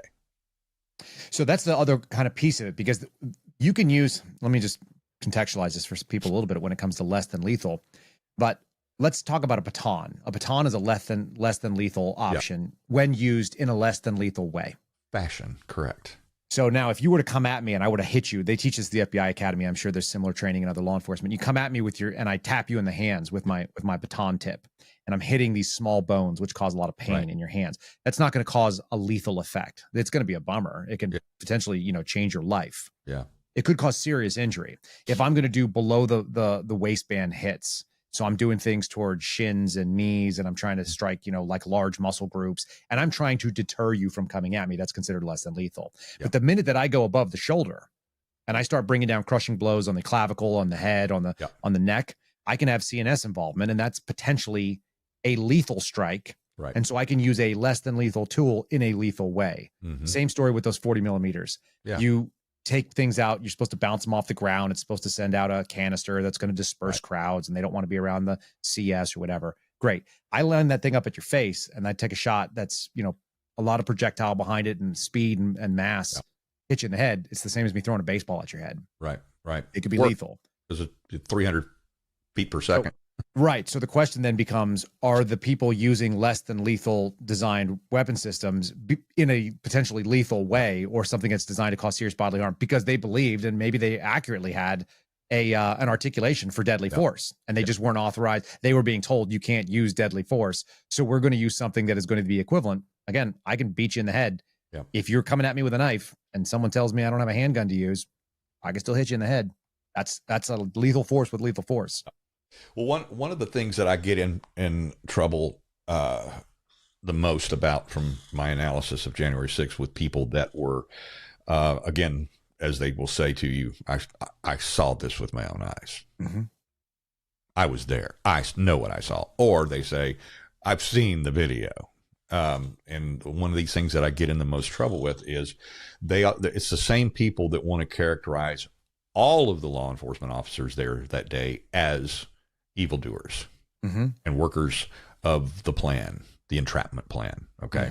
They want to characterize all of them. And I did not see that from day one with my own eyes, standing and looking at these unprotected young Capitol Police officers. Because as you pointed out, the MPD guys, they're used to street fighting. The Capitol Police officers, they're used to doing this. Yes, ma'am, the restroom's over there. Yep. You could spend 30 years and just be a glorified tour guide wearing a badge and a gun. And I'm not being critical. It's just, that's the nature of their job and where they're working. Right. And they don't get regardless of what training they've had in crowd control, they don't have the real world application like MPD does. Yeah. There's no reps of that training. Yeah.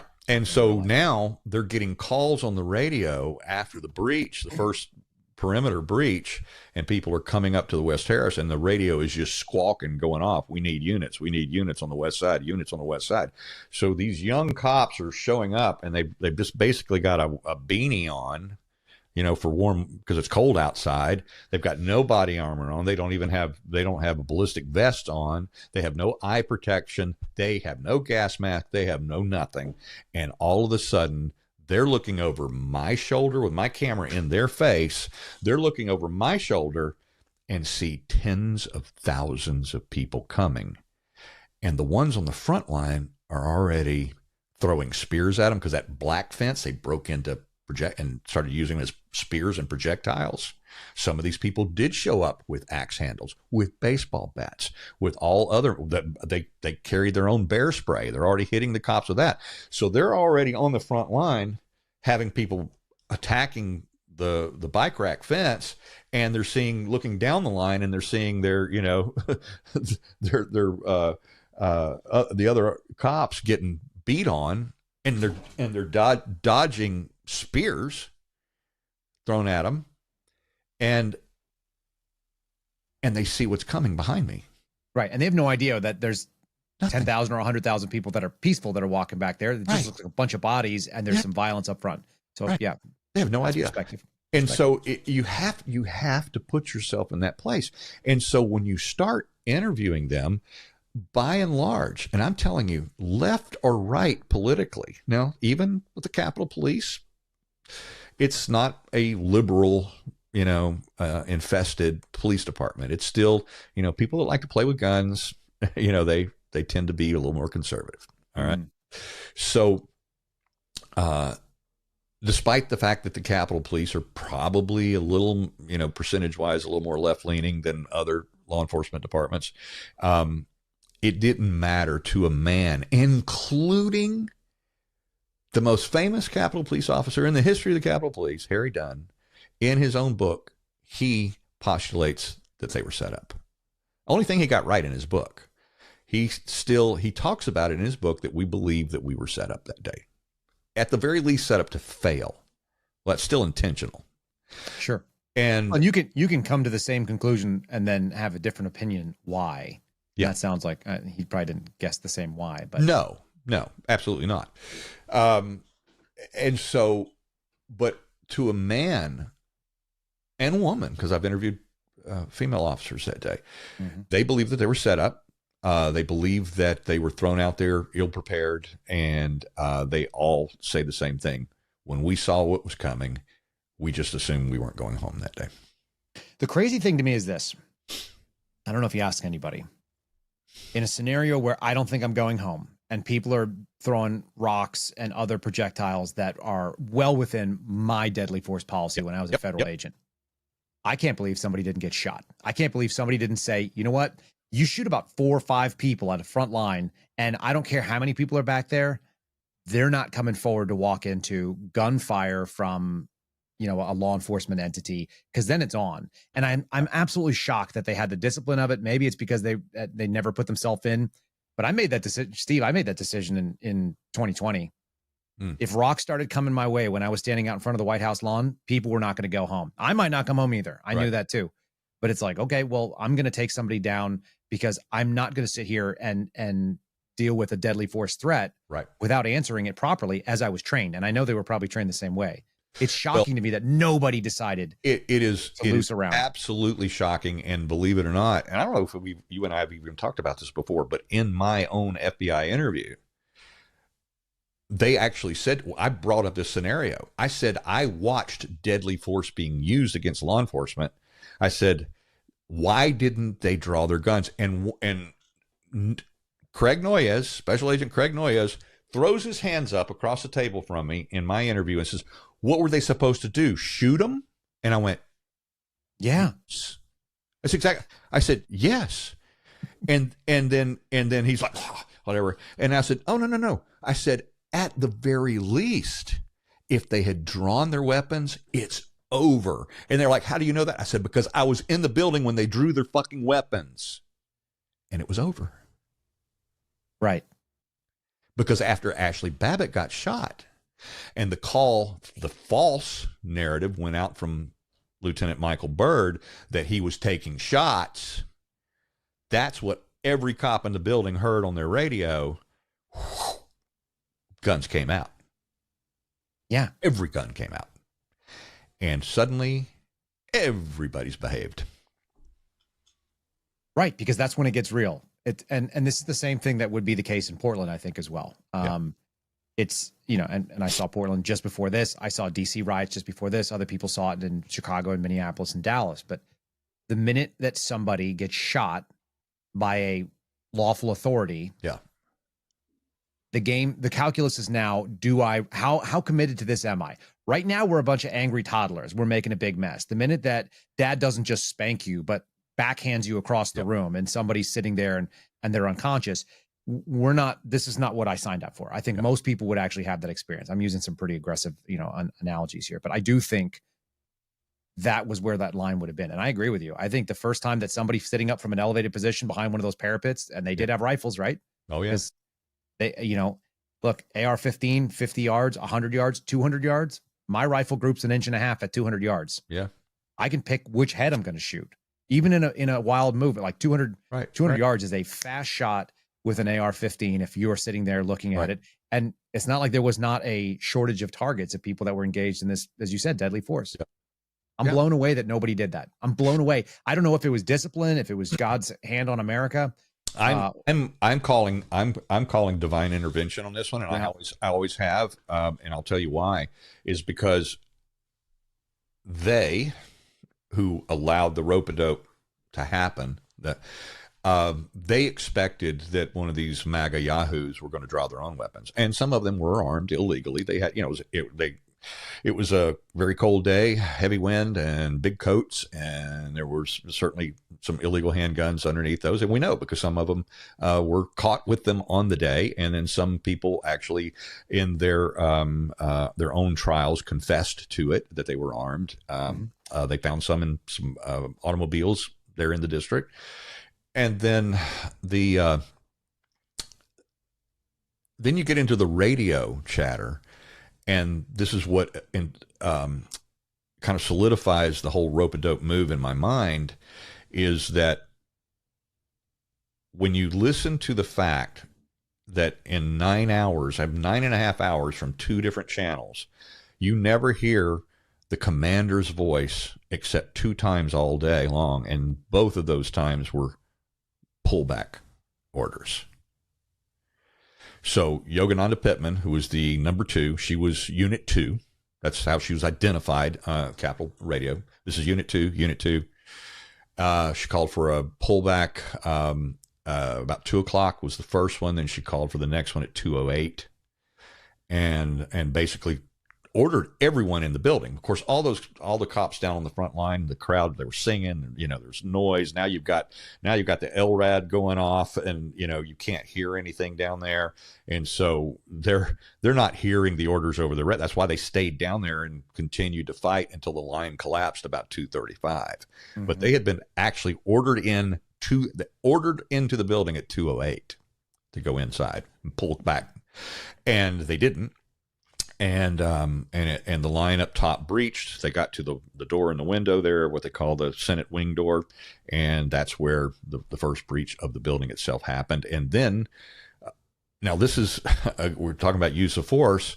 You have a 2x4 comes through the window, and you have 2 female Capitol police officers standing there, and one of them, instead of reaching and drawing from her holster, she pulls out one of those little keychain sized bottles of pepper spray and squirts at the first guy coming through the window, and then she runs off scared.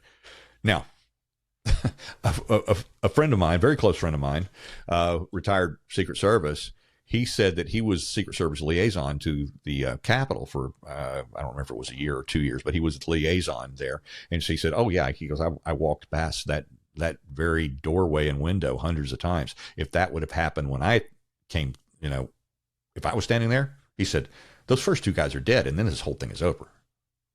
Right. They're dead. They're dead in the window. Yeah, you tell me how many people from January 6th were going to climb over 2 dead guys laying in broken glass in a windowsill. Right. I don't think any. No. The Capitol is. I mean, I don't know. I don't like whatever. I mean, it's never breached at that point. So I had this discussion with my interviewing FBI agents when they grilled me in October of 21. Yeah.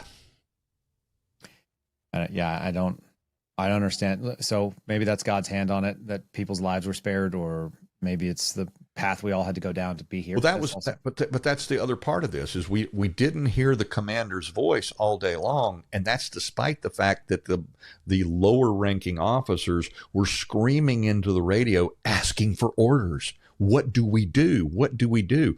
I've got a clear path, to clear out the Senate. Do I execute or not? Do I do, Tarek Johnson. So do I do it or not? Do it or not? There's no answer. Why were they doing that? Why aren't they giving them orders? Why aren't they giving? You've got inspector level down there in the hallways. You've got captains down there in the hallway. You've got lieutenants in the hallways. Lieutenants actually have command of protecting the building, and nobody is giving orders on what they need to do. Why are they letting the Senate and the House as sitting ducks? This is an important part that probably hasn't been told well enough, although we've told this story many times. It probably hasn't been featured well enough to get people to understand that part of the rope-a-dope, I believe, is they wanted these protesters to actually engage with lawmakers. Because that's the real that would be the big gem. Forget the building. It's the people that hold the offices. Right. Well, okay. And you think about it. Think about it. Look at the Republican senators that are upset right now because they found out that they were on, they were being investigated by FBI. They were on a list. Well, they've been doing us for 25 fucking years, guys. Right. Ever since the Patriot Act, they've been doing it to all of us. And now it means something because it happened to you. Look what happened in the Sim Farm investigation. The Sim Farms that were found in the 5 Sim Farms that were found in the tri-state of New York City a couple of weeks ago, they're never found except for a very high-ranking member or official of the Secret Service was swatted, and now he's, red-assed about that. So he puts his two best analysts on it, and guess what? They found it. They found the source of the swatting.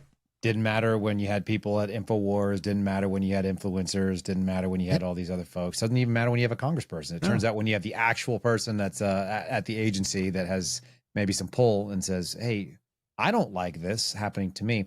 Imagine January 6th and 6 or 8 Democrat lawmakers are tied to their chairs or zip tied to their chairs and paraded around on a live stream, and a couple of them get the shit beat out of them on a YouTube channel. And then what does that look like? You don't even need any you don't need any bodily harm done, but a couple of them are slapped around a little bit by some MAGA protesters or whatever. But this is another moment where I think divine intervention took place. Is regardless of how you feel about Lieutenant Tarek Johnson, he finally says over the radio, "I'll take the 550 and the 535." In other words, the disciplinary. He goes, "I'll take them both. I'm evacuating the Senate," and he did. He when he made that call, he's got an inspector and a captain standing right next to him. And he said, "No, I'm doing it. I'll take the discipline." And he evacuated the Senate and got them out before they got to the Senate chamber. And so he probably saved lives, because at that point, the dignitary protection detail probably would have started firing. And it might have saved America in some ways. I mean, it saved the Second Amendment. If a cop had gotten shot that day, Capitol Police officer or a lawmaker had got shot that day, Second Amendment's done. We're done. Yeah, I tend to agree. I don't think people understand how close, what those stakes were. I mean, I think some people do, but I think broadly speaking, even the people on the left that keep calling it an insurrection and all this other kind of stuff, I think maybe you would have had that argument. Mm-hmm. And it would have actually held some water with people that were more moderate minded, not people like me, probably not people like you, but I think some moderate people could have been pretty well convinced that, you know what, this liberty is actually just too dangerous. And here's evidence of it, because we're going to live through it. I think there's a real chance that happened, that narrative would have been it would have been a lot more sympathetic to a lot more people. And again, because this time it happened to us. That's we right. Had to do something. The lawmakers. Yep. How dare they? How dare they come into our house? Right. Didn't matter that they had already done $3 billion worth of damage, burning down cities all across America. Yeah. It didn't matter that they drove the president into the bunker at the White House. Right. It turns out. None of that mattered. But once they came to our house and did $2.5 million worth of damage at highly inflated government contractor rates, there's probably $500,000 everywhere else in the country. But the bottom line is that's the way it is, and it's incidences like that when you put the entire mosaic together, all of those pieces of the puzzle, and you start seeing it come together like that I have had, as I said, I've had to change my mind about many things. I'm gonna tell you, I was back and forth on Ashley Babbitt shooting for years on whether it was justifiable. Yeah, I was back and forth because what were the arguments that swayed you that it might be justifiable?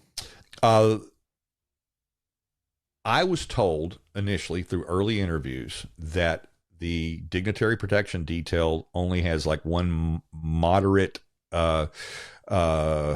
change in their use of force policy, and that is if in fact they believe that they are protecting lawmakers themselves from imminent harm, that they can take the shot. And in the video, lawmakers are standing right behind Michael Burt. Mm-hmm. Now,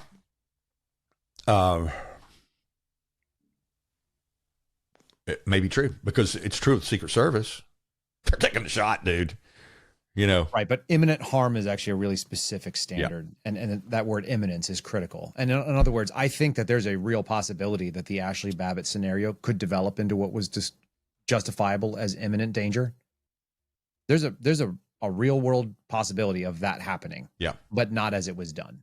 No, not as it was done. But that's why I had to go back and forth and back and forth. And then again, with time and more data, we learn that Byrd is just a bad cop, a really bad cop. That's what we call totality of the circumstances. So Right. in aggravation for his action, he also was really bad with all the other stuff that he'd done. That's And part he of was it. really bad with weapons. Sure. Really course. bad. I mean, multiple firearm offenses. The problem for me is that you don't meet the burden of deadly force because there's no imminence there. And that is the critical and operational word. It has to be imminent, which means it's happening right now. Now, the minute that she gets both hands free and a shoulder, or maybe she's got one arm in and she's reaching back, you can start articulating that there was a furtive gesture, and cops do this all the kind of time. You make a split second decision. You don't have to, you don't have to tolerate undue risk. Right. I made one of those decisions in Portland. I talked about it the other day. I watched people making furtive motions and decided not to shoot preemptively and wait to see if they produced a weapon because I thought I'd get hung out to dry. Yeah. And I would have in Portland. And he got away with it. Byrd got away with it because of where it was and because who he was protecting. I think 100%. Yeah. It's, we could tell a lot of stories like that and varying examples of this, but that's one area that I was back and forth on. As I said, there's been a lot of issues related to the use of force outside with the less than lethals. And then of course, there's the other things that we're apparently now making discoveries on with regards to how certain other types of agitation weapons were possibly used, and which continues to be a big focus of mine and has been since the very earliest days of my own personal research and investigations into what sparked, that event that day, and so. What do you think? Yeah, let me pick your brain on this one. The other day, I made a summary listening to Joe, having read the report that you guys put out, having read the unpublished sort of thoughts about it. I've gone through, and there's your researcher, the guy that you guys have been citing, a guy named Armitage. Is that correct? Yeah. Am I saying it right? Yeah. Highly credible. Seems really, really coherent. Very unemotional, sort of fact-based information. Seems to have like a, from what I read the other day, he thinks that he has a mandate from God to go and spend his time doing this, and does it in a way that most people don't have the focus for. Is that an accurate characterization? He's admittedly high functioning on the spectrum, and this is video work happens to be his job. That's all I'll say about that. Sure. He is an engineer in that space, as I like to say today. So he's very skilled at what he does. And because of his own unique mental process, he has been not only obsessed with this for a couple of years, a year and a half at least. And he's insanely aware of detail that nobody else has picked up on, to the point that by March of this year, FBI is calling him now. Sure. And getting his research. And from the report that we've got summarized and the things that he's, single source be whatever it is, sometimes it's irrelevant. If you have a single source, all you're doing is you're looking at a single analyst, and you can look at it and go, well, that aligns with what I can see. It doesn't matter if you're the only source. If other people can look at the information you bring, oftentimes you'll have a cop that'll be the only investigator, but it turns out there's evidence, and the evidence is what the cop may be doing analysis, but the evidence speaks. Yeah. So I did a summary of the characters at play. I'd like to hear your summary of what you think the various government agencies, again, worst case scenario, what they're involved in from what we know, and there's pretty ample evidence. It's not like it's like, it's possible. It's like more likely than not, the most reasonable explanation would be, I saw executive agencies and then potentially things under Congress, whether it be U.S. Capitol Police or staffers or something to that effect, look like they have play, and then potentially some other agency. Can you hone in on those things? Our stream got cut, by the way, and I don't know what that means. I showed it to you the other day. I don't know what that means or doesn't mean, but it was in the middle of this summary specifically. So I'm interested in yours. Yeah, it appears, like you said, more likely than not now, that there were elements of the Capitol Police involved in this. And that is because not only of the jurisdiction where all of this took place was under their watch. But it also is because some of the new suspects, as Armitage put in his 26-page report that he gave to Congress, that we based our story off of, is that a couple of these new suspects, after they had done their particular deeds and contributions to the movement of the bombs and that sort of thing, is they disappeared into congressional office buildings, not going through security. And doing it at like late hours or off hours, right? Like Early at 4:30, 5 o'clock in the morning. Yeah. And so it's not like they blended in with a crowd somewhere and just rolled in. They didn't need to blend into a crowd, but they can enter. Doesn't matter whether they enter the Longworth office building or the Rayburn office building. They can, and from each building, disappear into the tunnels, going back to the lockers where the Capitol Police have all their stuff. So just while we scratch on this, that could mean a couple of people. You said Capitol Police. I think that's a probability, maybe even. But the other one would be congressional staffers that have an awareness of how these things operate. There are certainly people that work on the staff that would know the building entrances, know who goes in where, would be familiar with, the people they see on a daily basis, wouldn't necessarily need to do anything other than flash a badge and say, hey, I'm coming in, access badge. So staffers are still on the list of people. Is that fair? Or is that... Yeah, well, I think it's fair based on our work, even identifying who Aaron Black is, Nancy Pelosi's quote unquote fixer, a guy who has been and spent his career as a professional riot starter or agitator, a guy who literally hires people caught on one of your favorite people. He was caught on a Project Veritas sting back in 2016, admitting that those were his people that caused the violence at a 2016 Trump rally in Chicago. In fact, the violence was so intense, they canceled the rally. I mean, a Trump rally was canceled in 2016 because of what Aaron Black initiated. Now, his story, he comes to national prominence, not a household name by any means, but he becomes aware to people on the inside, his work as one of the original founding members of, or founding leaders of Occupy Wall Street. So that's his background. Then you fast forward to where my intelligence source gave me his name and said, you need to look this guy up. I said, who is he? They said, just go, you do your work. I'll fill in the blanks later. And that's when I discovered that he was at this point now, post January 6th, his title on all of his social media was, chief political advisor to @Team Pelosi. Okay. So staffers, possibility, people who have official access to the building by working for the legislative branch, and that could include anything from uniformed or ununiformed law enforcement or staffers working for any number of people on either side of the aisle. We have no idea. Would that be fair too? Yeah. No, absolutely. I mean, there's until we identify these people, it's wide open, So that's the people, that's the pipe bomb part of it. That's the stuff that we covered with Joe. Then you get a little bit more broad and you involve the no stand down order or the pullback orders, which are very specific, the lack of actual, command structure when there should have been a command post. Then you start asking some questions. And then we get to the bigger piece, which I think is, why were there no DC Metro PD on standby? Why was it not an NSSE? To me, that involves Secret Service and DHS. You tell me if you think similarly, or no, I definitely believe that. And one of the things that's still most difficult for people to accept, and here we're going to piss some people off yet again. Let's do it.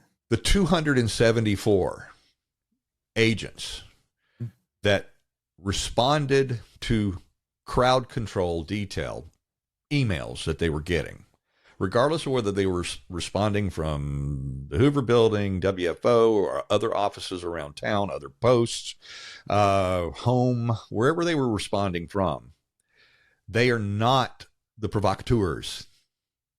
Right. They came late. They were late to the party. They weren't even arriving until around 4 o'clock, after the building had almost been completely cleared out. I have on my own camera a large group of them arriving after 6:08 p.m. is when I picked them up on my camera. They're just getting there. What do they look like?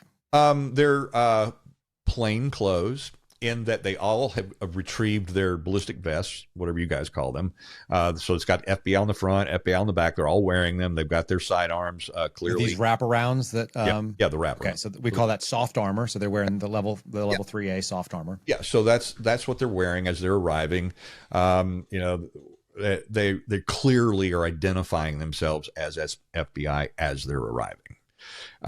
So they're not undercover by any means. Now, the thing that's surprising about this whole thing was when we found out that this was not a declared NSSE day, was that even in, I guess, D'Antuono, was he the ADIC at the time? He was. Okay. He was ADIC. Yep.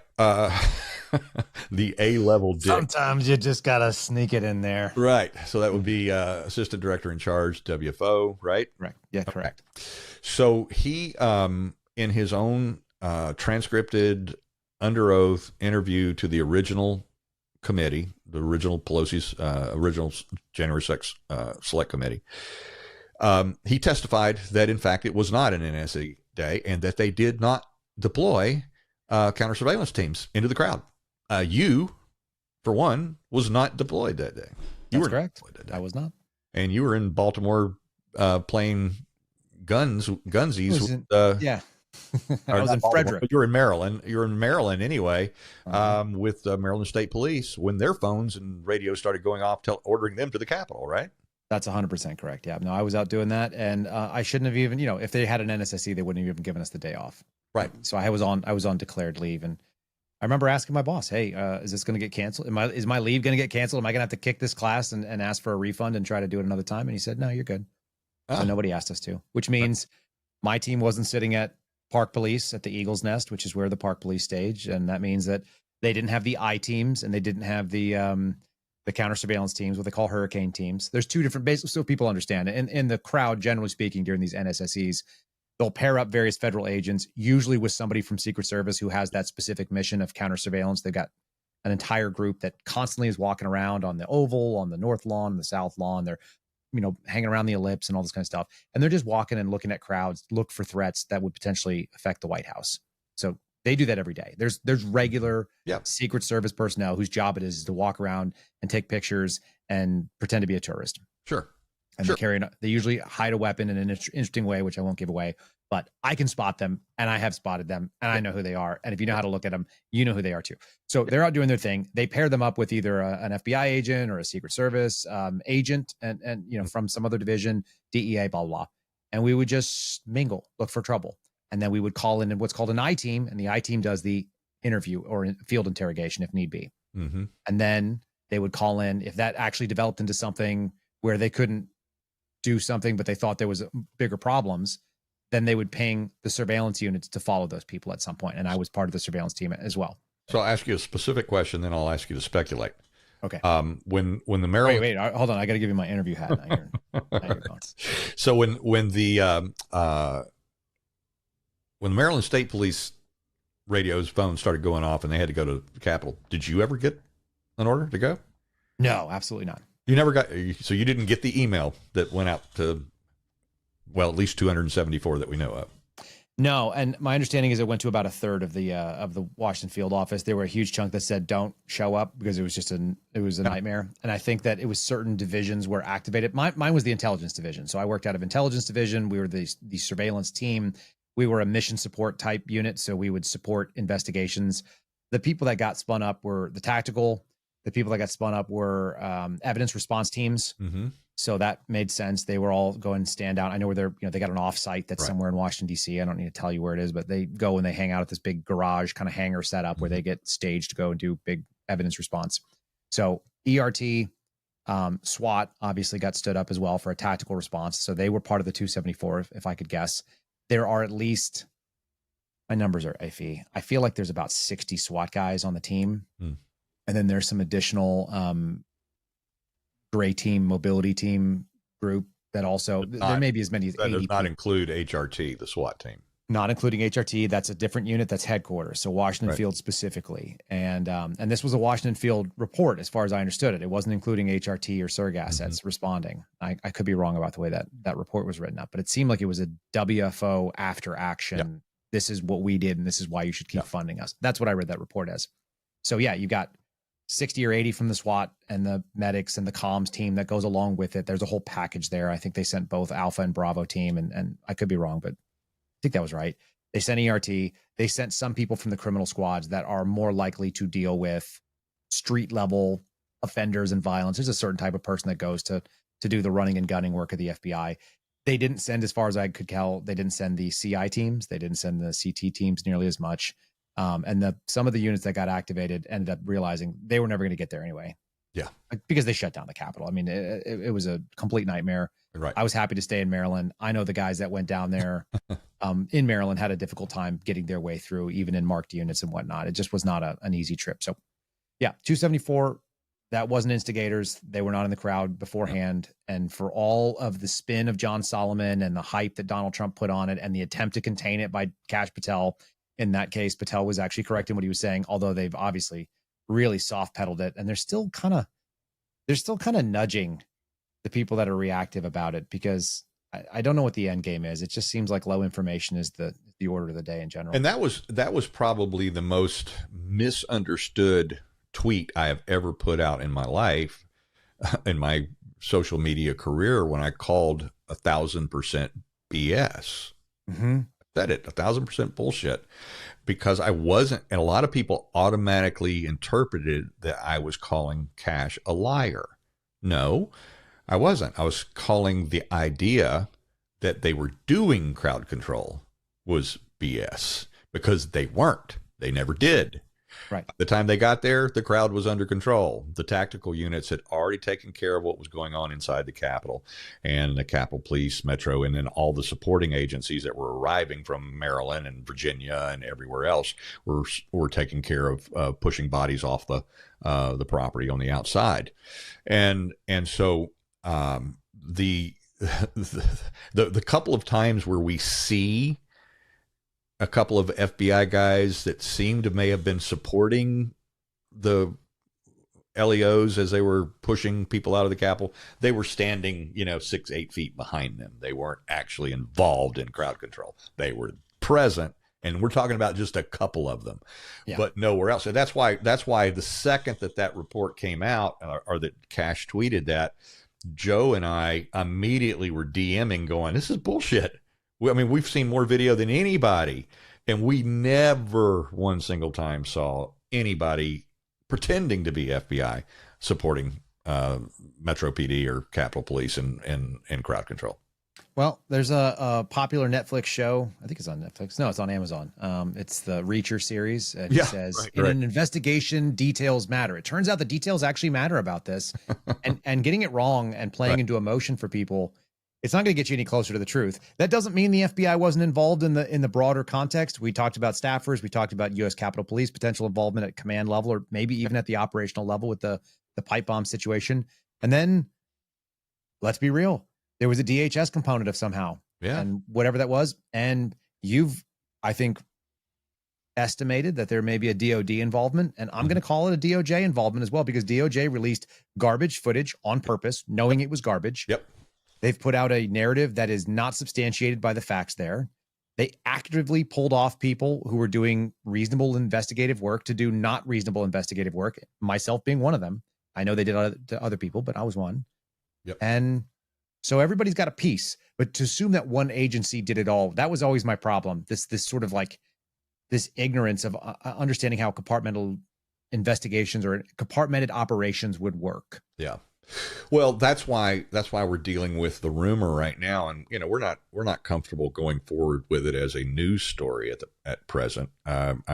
Believe me, we floated it by our editorial staff at the Blaze, and they flamed me and Joe for even bringing it up. But there is a pretty solid rumor coming out of the WFO from a couple of different sources that are telling us that there may have been an imminent announcement from FBI that they had identified this as a multi-agency conspiracy.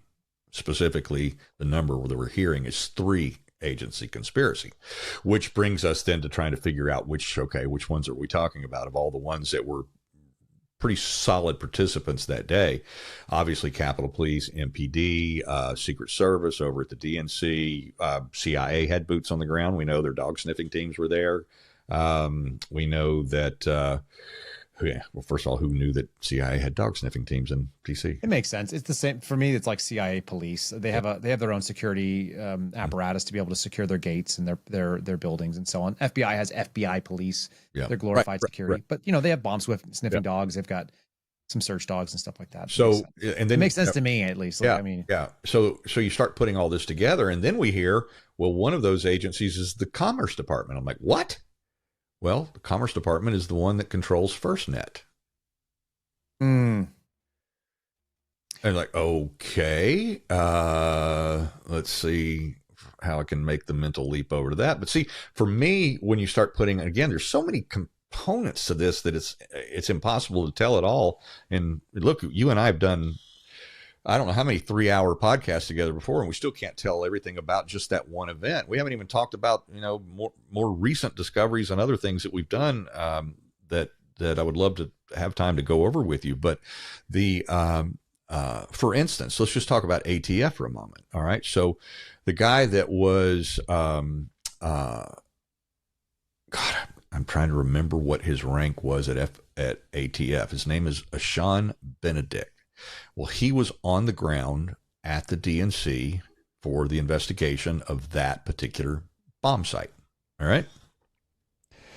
And then, lo and behold, immediately he shows up as assistant chief now at Capitol Police.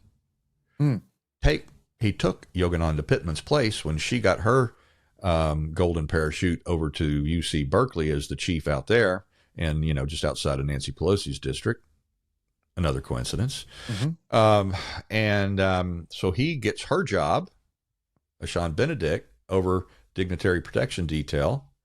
So he gets the cleanup there, but he also gets the cleanup over the bomb story.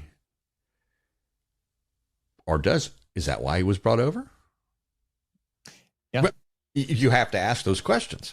You have to. And then there's still and we haven't even mentioned FBI yet.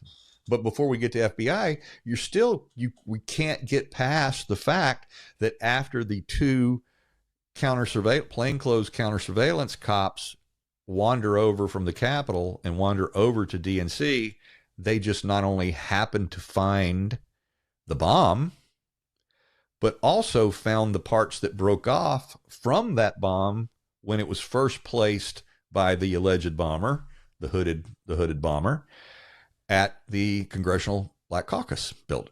What's the difference between, what's the distance between those two locations where it was initial site and final resting? Have you walked it? I've walked it, but I don't know. I wasn't, I've got the map, and I've actually walked. I'm just saying, is it 50 feet? Is it 5 minutes? Blocks. Yeah. 5 minutes. Okay. But it's so we've got. But all I'm trying to hone in on is these pieces didn't get blown by the wind. No, they didn't just fall out of somebody's pocket. And then I was bending over here, but then across the street, I did this thing. We're talking several minutes of movement. Yeah. So, I mean, but we got, this is a huge piece of the puzzle. This particular counter surveillance guy from Capitol Police, he's been interviewed, and the committee liked him. Mm-hmm. They like him. They think he's a truth teller. I know, because they told me. The guy that was chief counsel of the previous committee told me, yeah, we kind of like the guy. We think he's going to be a big help to us. Well, how is it that guy not only found the bomb at the DNC, but also knew exactly where the broken pieces were at the Congressional Black Caucus? How indeed. How indeed. And how is it then when those same plainclothes agents walk over to the black SUV and then walk over to the other MPD vehicle and notify the Secret Service agents sitting in the front seats of those vehicles that I just found a bomb, and they say, yeah, okay, we'll be out there in a minute. We're going to finish our sandwich. Well, it's possible that there was a follow-up question that you're not aware of, Steve. Maybe they said, was it ticking? Did you put your head really close to it? And he was like, no, it's stuck at 20. Right. And they went, okay, well, we got time then. We got time to finish our sandwich. So that may have been the case, right? Maybe. I mean, and we're being a little sarcastic here, but the absurdity of all of these events is really weird. One of my followers on X, I can't shake this out of my head, said the pipe bomb is the Building 7 of January 6th. And Building 7, I don't know what happened on January 6th, and I don't think anybody who claims they do, I don't think you know what you're talking about either. But I think that there are some serious questions for normal people who ask questions like, why do buildings that don't get hit fall down? That's weird. And why were, and there was some pretty serious stuff that was in that building, Building 7. So why did that happen? And no one's ever satisfactorily explained it to a point where I feel good about it, even though they probably have explained it in all kinds of government reports and I didn't read them. So I'll admit I'm ignorant, but you can't explain away this pipe bomb thing very easily. And we are looking into it and we are asking the questions. And when you get to the questions, you go, okay, well, that doesn't also make sense. Yeah. And let me just ask from the very simplest explanation. I'll challenge you as a not FBI guy, as a former FBI guy. I'll challenge you as a not FBI guy, Steve Baker. If I was an agent, if you were an agent for the FBI and you were looking to get to the bottom of the single most terroristic thing that happened on January 6th, the placing of potential weapons of, explosive capability, why would you give bad footage to the public? Why would you give not a complete timeline? Why would you not share all the information that you were hoping would lead to the arrest or capture to the point where you were offering a $500,000 or $490,000 reward? What possible reasons come up that you wouldn't give good information to try to help find that person? Because ultimately something is going to embarrass the cult. Is there any other possible explanations? It doesn't exist. They've given you everything they have. That's the only other possible explanation, but they didn't, because those two DNC cameras, all right, that we get the grainy, altered, one frame per second altered rate on them. And what Armitage has told me, we didn't include it in the story. He said there's a couple of places, because he can track the actual footprint, the frames have actually been pulled out and put in another place. Frames were pulled and put in another place. There's deliberate modification of the footage. This is what this guy's specialty is. Basically doing, the forensics on this kind of footage. And you guys are by far the first, you're not the first persons to say this or the only people to say this. I know Darren Beatty has reported this over. Yep. I think even Julie Kelly has probably commented on this significantly. Like this is a fairly well understood thing, that this is garbage footage that was deliberately downgraded. And even, it didn't occur to me until I deal with aspect ratios on the podcast now. Mm-hmm. There are aspect ratios depending on what your CCD captures, the sensor. Yeah. Then you will record in a certain aspect ratio. And the old TVs used to be 4:3. Right. And now we see things in 16:9. Yeah. And so this is not the aspect ratio that you would expect. No. But this is the bigger question. Where's the rest of that 24 hours of those two cameras? That answers everything. Yeah. Where are they? There's just, all we got was a few seconds. And why? Have you guys had access to those cameras? No, because we don't have access to DNC cameras. Those are DNC. Those are not USCP cameras. So they are not controlled. They're controlled by a private entity. They are controlled by either the DNC or in the possession of the FBI. FBI released a few seconds of the altered footage. So all they have to do is show us what happened at 4:40 in the morning. All they have to do is show us those cameras at 8:30, when we can see from a long-range USCP camera, we can see Secret Service arriving and sweep. The human sweep is happening at that time. We could see from those cameras when they brought the dogs out at the exact location, and we would be able to see the bomb was there or not. We would be able to see the actual discovery of the bomb at 1:05 or not, or the replacement of it at 1:05. We would know everything if they would just release all the footage. And so in people keep trying to make this this comparison to Charlie Kirk's assassination, and I don't think they're at all related, other than the FBI does not owe you any of that footage as a person. They don't owe me that footage. They don't owe anybody the footage. And the DNC has no requirement to give it to anybody. However, they have made a petition to the public saying, we would like to find this person. And then they've gone out there and deliberately hamstring the efforts. Correct. To me, I'm just a logical person. The probability is that the FBI is not trying to accomplish the thing that they have publicly stated they're trying to accomplish. And that has nothing to do with my general bias towards disagreeing with the FBI, because as we just defended the statement that 274 agents were not hiding in the crowd. Right. That's not what they were doing. Nope. Whatever the statement was. So we can play the side where they've given us footage and the only answer is they didn't have an intended purpose. Their stated purpose was not what they actually intended with that footage. Yeah. Am I wrong? No, you're not wrong. Now, here's what I'm going to ask you. I was going to ask you earlier to speculate. Let's go back to the fact that there was no deployed, quote unquote, counter surveillance units from the FBI that day at the Capitol. And you kind of hit on it a little bit, but nevertheless, what's the likelihood that there were still a number of agents in the crowd? There were. I know they were. Of course. I mean, we know that because we've talked to people like Mark Ibrahim. Like there were FBI agents who were off duty that were there supporting and were using their First Amendment rights. 100%. There's definitely Trump supporters in the FBI. We know that. Like any other law enforcement agency, it breaks conservative. Working. I don't know that there were. I would say there's a possibility, but it wouldn't be that many. Mm-hmm. And I've never experienced FBI agents go and try to incite things because that's just not the way the FBI does business. DHS? Totally different animal, totally different rules, totally unknown. And so I've always made the argument that if there were going to be federal agents, they would have come from somewhere else. And again, that also goes with the basic understanding of what compartmentalization looks like. We'll just do this as a logistical exercise. I'm going to plan an operation, hypothetically speaking, and I'm going to go out there and I'm going to incite an event to happen. Then we're going to investigate everybody that goes along with what we incite. And then we're going to jam them up and prosecute them. Right. Would you really, really want the group that was inciting the action to be the same ones that turn around and have to investigate them and sit up on that witness stand and sweat that they're telling a lie?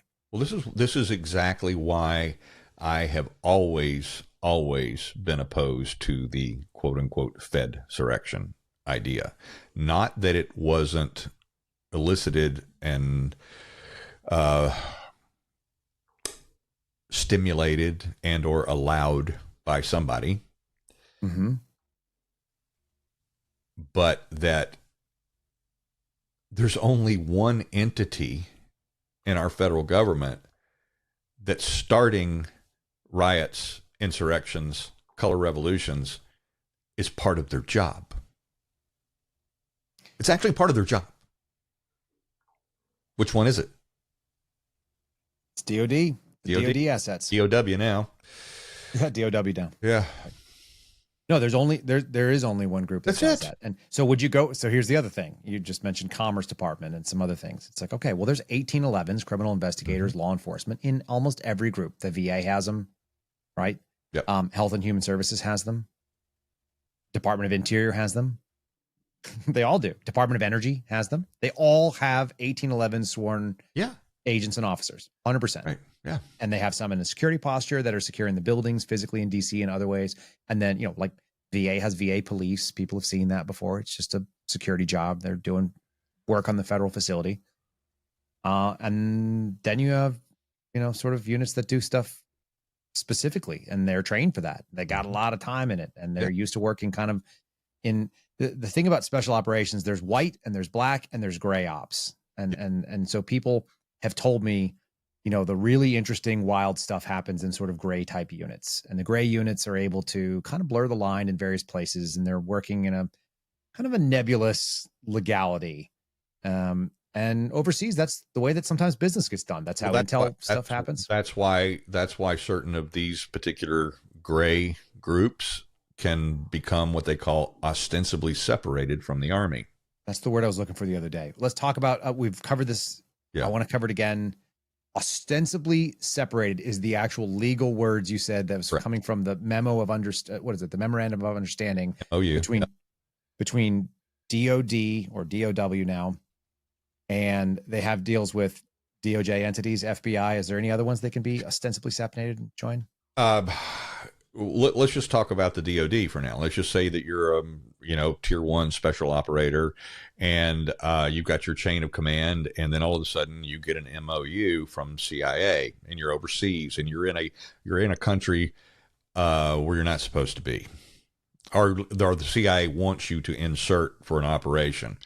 It could be a kill capture operation. It could be hell, it could be a rescue operation. We don't know. But anyway, because of your unique set of skills, your particular set of skills, if I can quote the movie correctly, you get the MOU from the CIA, and they're putting you into a jurisdiction on the planet where you're not legally allowed to operate. Well, then what happens is technically you become ostensibly separated from the Army, which is, of course, is just a bullshit move to say that I'm out of the Army for the next 24 hours and then I'll rejoin again when I get back.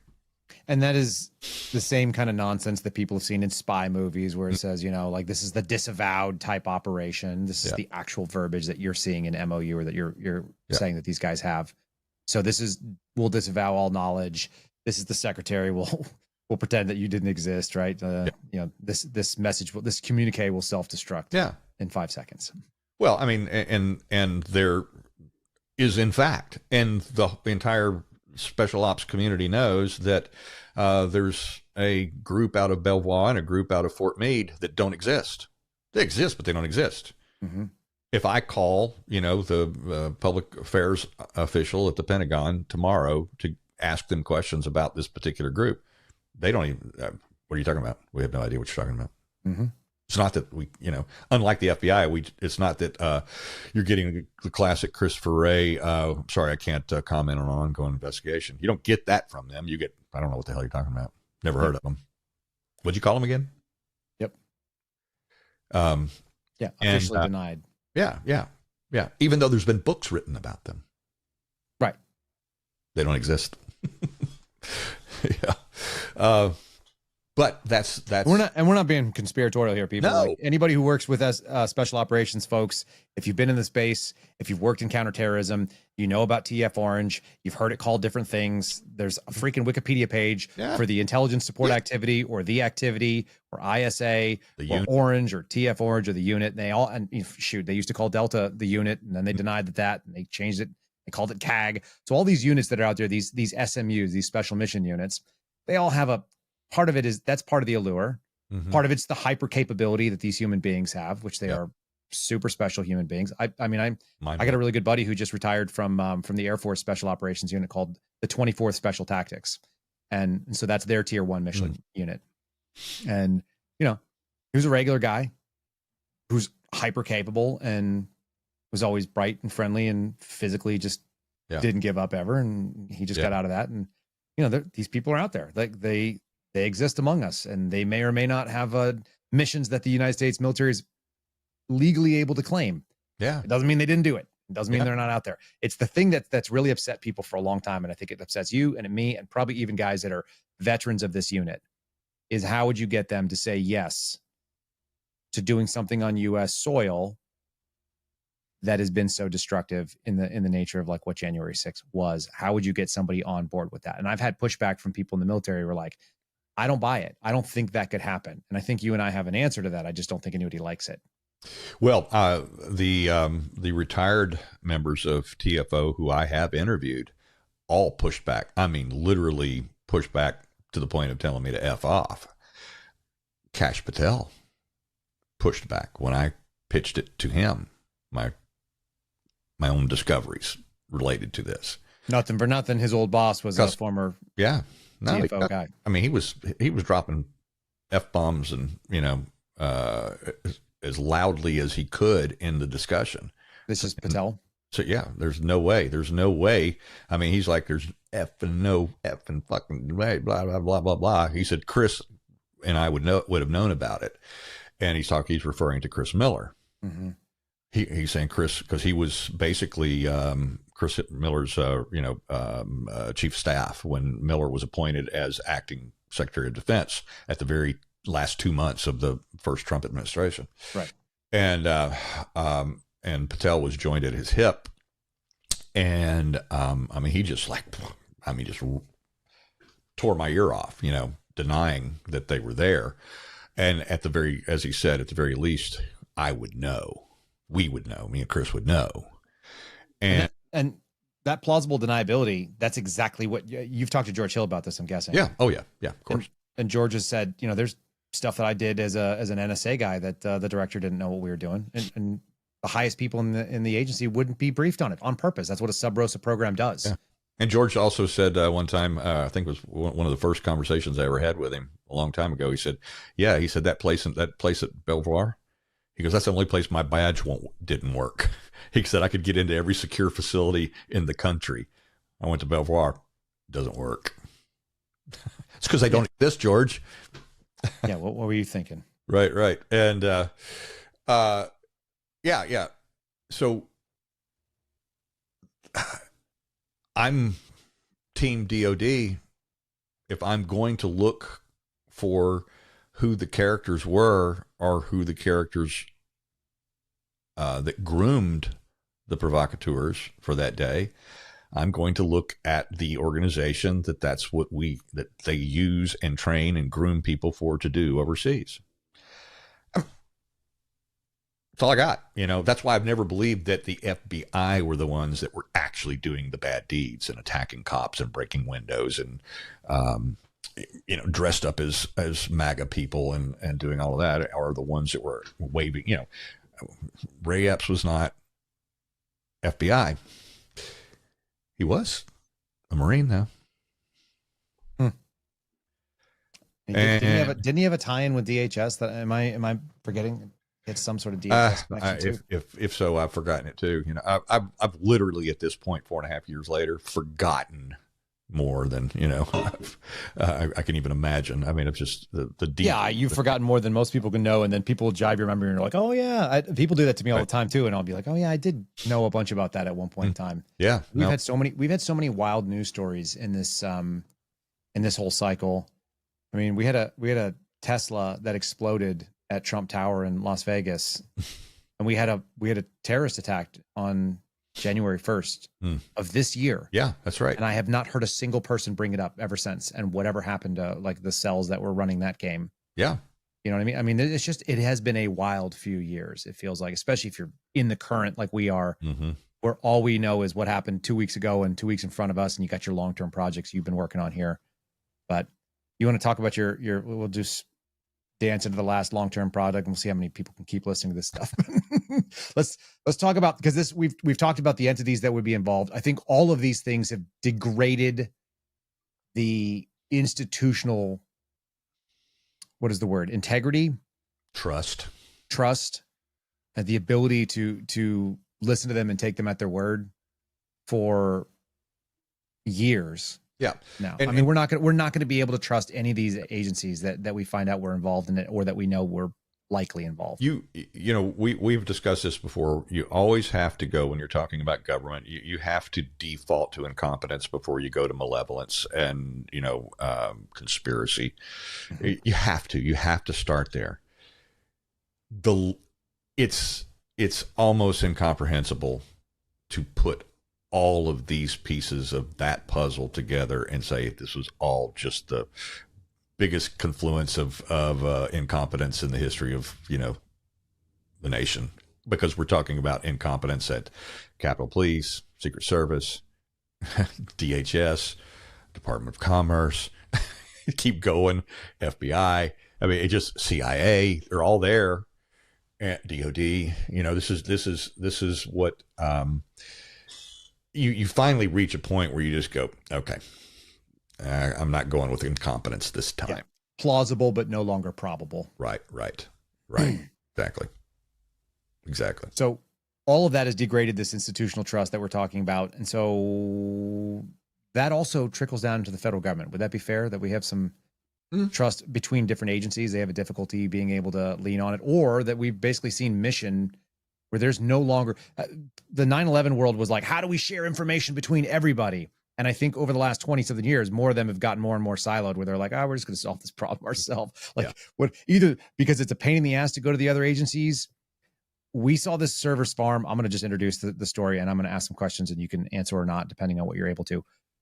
We saw a story about Chinese server farms, 100,000 plus SIM cards in locations, 5 locations found, speculation that there are many more. Your sourcing, I'm repeating your sourcing, so you know more about this. We also saw that the lead entity on this involved Secret Service, and the special agent in charge of the New York field office went out and made a public statement about it, which is very uncommon, and it was unusual for me listening to it. A guy named Matthew McCool gave a speech, said this is what happened, and this is the information we're giving to the public. George Hill and I did some analysis early on saying, hey, this looks like nation state actors. You've confirmed that through your reporting. And the thing that was very strange to me is Secret Service is a DHS entity. It sounds like there was DHS and HSI, Homeland Security's investigation involved, but this every bit looks like a counterintelligence threat, and a major one at that. Yes. And I say that as a guy who worked counterintelligence specifically against the Chinese, and I've got 2 years, which is not that much time for FBI people, but it's a lot more than most people listening to this podcast. Right. And I have an awareness of what the lead agency ought to be in that particular threat. And there's only a couple people that might step in because it deals with infrastructure. You might see a CISA involvement, which is relatively new to me. They're, 2018 on. That's the Cybersecurity Infrastructure and Security Agency. Is that right? Yeah, CISA. Yes. They have words illogically in there. So CISA would be one of the primary entities that might get engaged in a potential infrastructure threat, specifically in cyberspace. So that's what we got. And FBI would, generally speaking, be the lead investigator. You said that there was a Secret Service member, and that led them to where they were at. Yep. And that's all fine. But I've been involved in lots of investigations where people reported, like maybe the Army said, hey, we've got a soldier, and it seems like he just deposited a couple of $80,000 checks, and he's got this Chinese girlfriend, and he doesn't speak Chinese, and she doesn't speak English. What do you think? And then we take lead, and they work with us. And I didn't see the FBI involved in that. So anyway, let's talk about the server farm thing, this culture of distrust that's going on. If you think it's pervasive in our federal intelligence, if it makes us less safe, all of it, whatever you feel good about sharing. Yeah. So we released that report. This is coming out Sunday. So today is in real time, Friday. I don't even know what the day is anymore. What is the 10th? It's the 10th. October 10th. So 1 week ago today is when our story came out about the server farms. And on Thursday, I received 2 calls from the Secret Service, not from our source, but from the Secret Service directly. The first one was actually Public Affairs. The second call I got, they bumped it up the chain to a higher ranking person. And we were asked specifically not to reveal 2 components of our story for quote unquote operational security reasons. Okay. Now, when I got the first call from the public affairs officer, I agreed to one of those and did not agree to the second, which was the reason why 5 minutes later I got another call from higher up the food chain. Okay. And then he explained it to me, what the concern was, and then he and I actually negotiated alternate language that was used in the story that would cover his concerns and did not then therefore diminish our story. It didn't diminish the impact of the story at all. And I was comfortable with that. So we came to an agreement on that. Now, these are not sources on our story, but our sources from Secret Service and HSI and elsewhere, our sources on that story, have uttered these exact words. One in particular, I will say, uttered this exact phrase. By all accounts, FBI should be the lead on this investigation. But we do not trust them. Now, do you know why? Do you know why that is? You probably can speak better than I can to the inherent, it's just like, the difference between why Marines and Army would poke and prod and, each other, we're talking about inter-service rivalry, rivalries. Okay.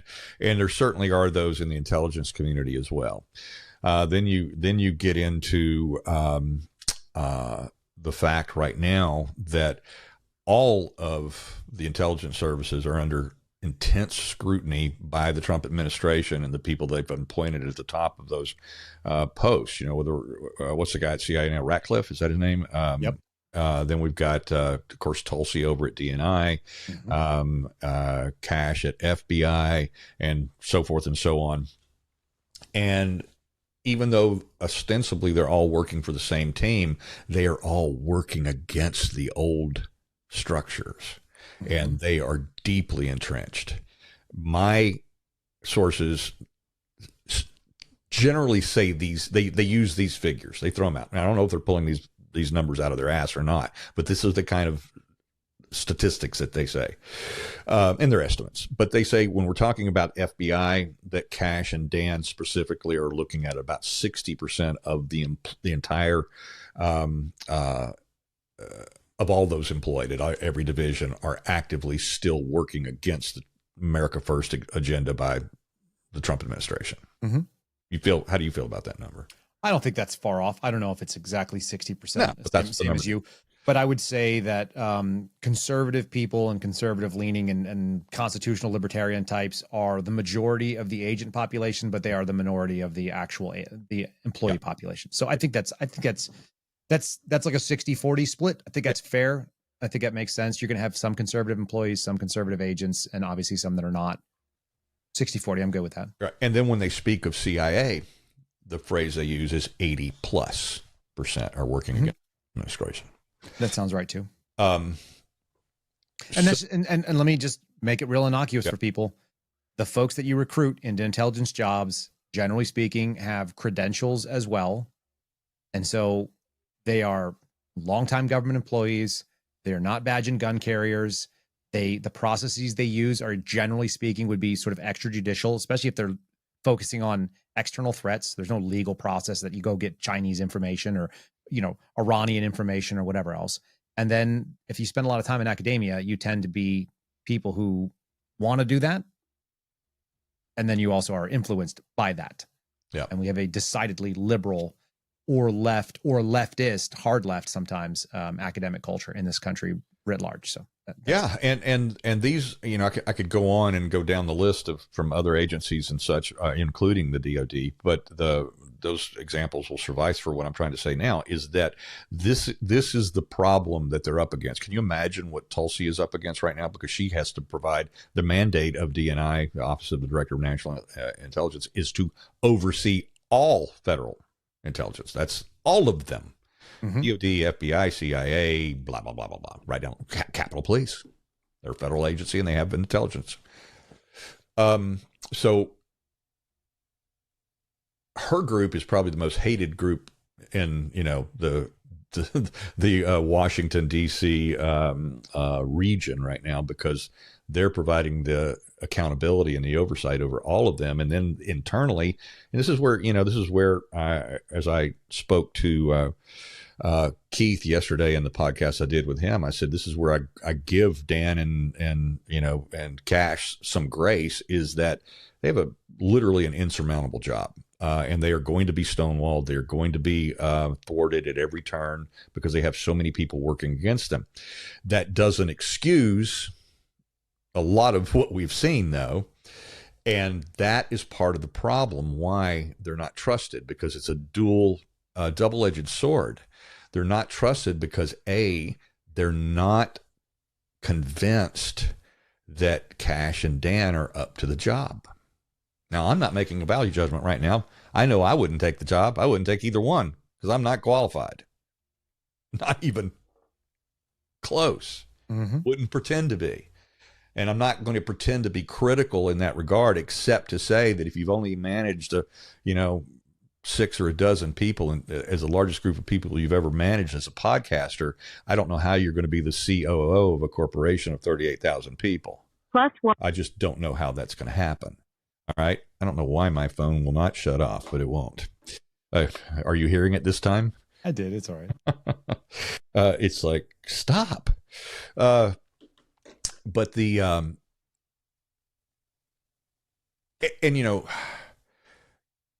I don't know exactly what the qualifications are supposed to be for the big seat over at FBI for Cash's chair, but nevertheless, because of a few of the missteps, we'll just talk about whistleblowers, the massive egg on their face.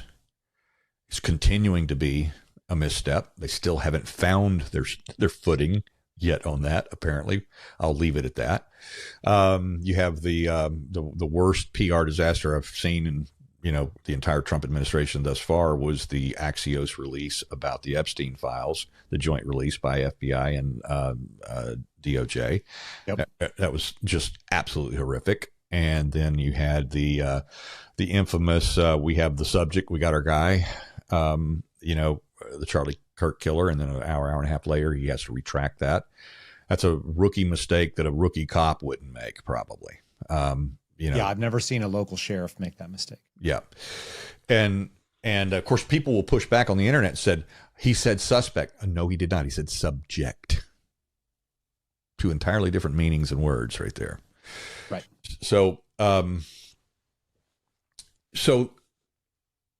that's just three examples of a few others that are legitimate criticisms, and everybody's subject to legitimate criticisms, but it is predominantly the feeling among the other intelligence agencies is that due to the fact that they can't get control of their own bureau, we can't trust them right now because we don't. If we're going to get valid investigative information, look, I'm going to tell you something, dude. Every single time I speak to a source, I don't care if it's a current employee of the FBI, if it's a retired member of the FBI, or if it's one of my buddies in the suspendables, I ask myself the question, am I being set up to fail at this moment? And the bigger the story, the more that radar goes off. Who is setting me up today? Mm-hmm. And I think that there's enough distrust right now that is the reason why, to answer your question directly, that they gave the lead to HSI. Now there is the component of Secret Service is now all part of DHS, but anyway, HSI got the lead, and the word on the street is, never liked them, but they did a pretty good job. That's exactly what. Never liked them, but they did a pretty good job. Nobody knows what HSI does well or doesn't do well per se. I had a guy that was HSI and Patriot Front. That's what they do. That's maybe so. I had a HSI agent that was co-assigned, and he showed up 2 days a week and he wrote up stuff, and I have no idea what he did the entire time I knew him. I knew him for about a year, and he was a nice guy. I liked him as a person. He was a firearms instructor, so we went out to the range a couple times. And when it came down to what did I know that the only thing that I know that he accomplished while he was in the office for the year that I was there is that he asked me for advice for a realtor because he was taking a promotion to Washington, D.C. But I don't know what he was getting promoted for, and I don't know what he did while he was here, and I don't know what he went to go do. HSI is a freaking mystery. I think they get paid to go do a job that is federal agent, and it's unclear. And maybe it's really important work. It's really possible. It might be, but I don't know what it is. Yeah. I don't know anyone else who knows what it is either. Right. They showed up on certain investigations. They'd be available for some things that needed to be done. They'd be, if we were going after a transnational organized crime, or if it had a border aspect to it, great. There's things they do that are obviously smuggling related and dealing with contraband coming in over borders and whatnot. And they've got that, but it was never really clear to us what they were doing. But I don't know that he knew what I was doing either, to be fair. I don't know if he knew what I did when I drove out to an Indian reservation with my boots on. So maybe we were all just passing each other in the night and everybody had a job to do. And that's possible too. It's strange that the instinct that I got working counterintelligence is that the FBI is the absolute wrong tool to do counterintelligence work. And I wonder how much of the intel community looks out there and goes, yeah, we don't know why you're doing this job. I don't know why you guys are in charge of it. Espionage, yes. Counterproliferation, federal crimes, 100%. Why do you have intelligence investigations that don't have criminal predicate? What the hell are you guys doing with that? And how can you be a sworn law enforcement officer that also investigates people without criminal predicate? That's been my ongoing question ever since I joined the FBI, and I think it persists. Yeah, I was interviewing. We're going to return his name to the public forefront here soon, but I think he'll let me tell this story. And it's former Special Agent Fred Humphreys from Florida. He was started, I think his first posting was in Seattle, but it was on a intelligence, counterterrorism investigation that lasted for him like 4 years that ultimately that he broke. And essentially, some people, when they pat him on the back and say, you realize you single-handedly saved Los Angeles, right? Yeah, it's one of those big ones. And this was early in his career, and as a result of it, he was given the Director's Award. And then later in his career, he was also given the Medal of Valor. He's only one of 2 agents in the entire history of the FBI who have both of those distinctions. And he, I've spent about 9 hours with him specifically in preparation for a couple of stories that we're going to tell about him. One of them has to do with the General Petraeus scandal that he was involved in. And then another of the stories is going to be about the culture of the FBI and how he saw it change during his tenure there, and the devolution of what we thought was the Ephraim Zimbalist Jr. FBI of the 1960s into what it's become today. And he has also spent a long time talking about the cult of the FBI and analyzing it for me to break it down, and how they all, and he said, including myself, reach the point to where I'm handed an assignment and it is an entrapment assignment, and yet I still do it. He said, from the outside looking in, I would go, no way would I ever do that. He was also a whistleblower that they tried to destroy his life, and he won. He came out on the other side and ended up getting his retirement and so forth and so on. But he's got a very, very interesting story to tell, and we're gonna be rolling that out pretty soon. But that is, I think, the main thing that the other agencies are looking at when they look at FBI is giving Dan and Cash deserved grace. And my analysis, they have an insurmountable problem. And it's not going to be, it's not going to be as easy as firing the 5,000 agents that worked on January 6 cases to make that bureau healthy. No, the culture is diseased, right? Which is funny. It is diseased. And then the other side of that is we'll call it the view of the other departments, other agencies, other intel services, in that they don't think that Cash and Dan are up to the task. If you have an impossible job that you're not up to, that's tough. Yeah. And then the last hurdle, it has to be, there's years and years of this where the FBI will send in their quote unquote subject matter expert, also known as a SME, an SME, and they'll send in a SME, and the SME has 3 years of experience, and they'll go and sit with a DOD counterpart or a DIA counterpart or a CIA or NSA kind of counterpart who's been doing the same job for 18 years and is legitimately a subject matter expert. Yeah. And our version of it is someone who's been assigned to it for a couple of minutes and they just got there. And so the FBI will send this person in, and it makes you look utterly unserious. Yeah. And, a subject matter expert is usually not management, and they usually haven't done anything in their career except minutely focused, like your weaponized autistic guy. Right. And all they do is they know the barometric pressure on every average Tuesday on the site that they care about, like we saw in the Iran strike where they went and tried to get rid of the nuclear system. It's like, this is what people do who are really subject matter experts. They know all the things, and it's top of mind because they go to bed and they wake up thinking about the same thing. And we don't have that in the FBI. They don't. They have generalists that get assigned something. So. And I'm going to be perfectly clear, because I'm going to get my ass chewed out if I'm not perfectly clear on this. Is that I'm not making that value judgment. I'm not qualified to even make that value judgment about Cash and Dan. I'm just telling you what they're saying about them in the other noted agencies. This is Steve Baker reporting. Yeah. That's it. I will make the value judgment. I don't think either one of them are up to it, but I think that Cash could have done the job if he had showed more character. And I think Bongino was set up to fail because he was never going to be the right guy. And I wish he had said no for his sake, honest to God, like without even being like a real big fan of the guy at this point. I wish he would have said no, because it would have been better for him and it would have been better for America. Because you can't be up to the job that you don't have the credentials to do. If someone said, "Hey, Steve, you're a great guy. We've noticed you have an outstanding capability of playing a trumpet. Can you just tap in here and do some thoracic surgery?" Yeah. You'd go, "Well, like what?" And they go, "Look, we've seen you move your fingers. We know that you got really good dexterous control of those things, and we think that you're the guy for the job." Normal people go, "No." I got a text message as I'm driving back into Raleigh on Wednesday afternoon, and it was from another band leader here in the Central North Carolina area, and it's a guy that I've subbed for.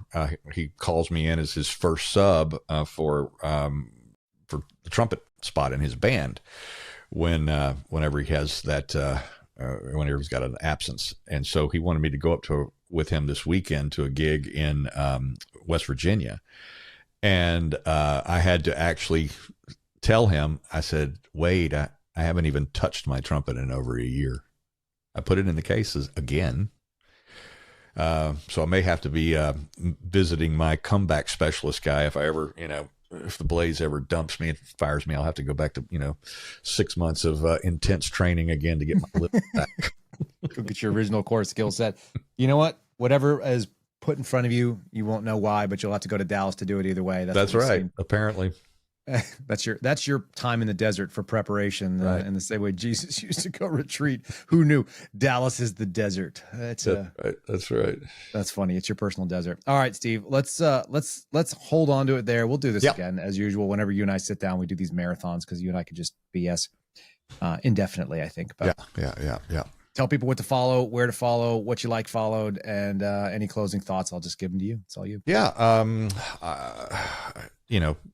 The place where I get in trouble the most is on X. So Steve Baker USA, at Steve Baker USA. I have a locals page at TPC4USA.com, or not at, but TPC4USA.com is my locals page. And then obviously the Blaze. That's the main priority right now in my life is covering doing investigative journalism for those guys. And so theblaze.com, Blaze TV, get the app, get the subscription. It's cheap. We're currently ad free. They're thinking about going back to putting a limited number of ads on the website again. People hate subscriptions. And even though ours is only, you can get just the print edition for $3 a month. It's ridiculously cheap. And cheaper than newspapers ever were. And so that's really, really a value for the dollar. But then they've been very, very good to me over at the Blaze. I mean, incredibly good. I mean, I have my own URL for my story, my January 6 stories, which we have a lot between myself and Joe Hanneman. It's theblaze.com/truth. I mean, can't get a bigger compliment than that.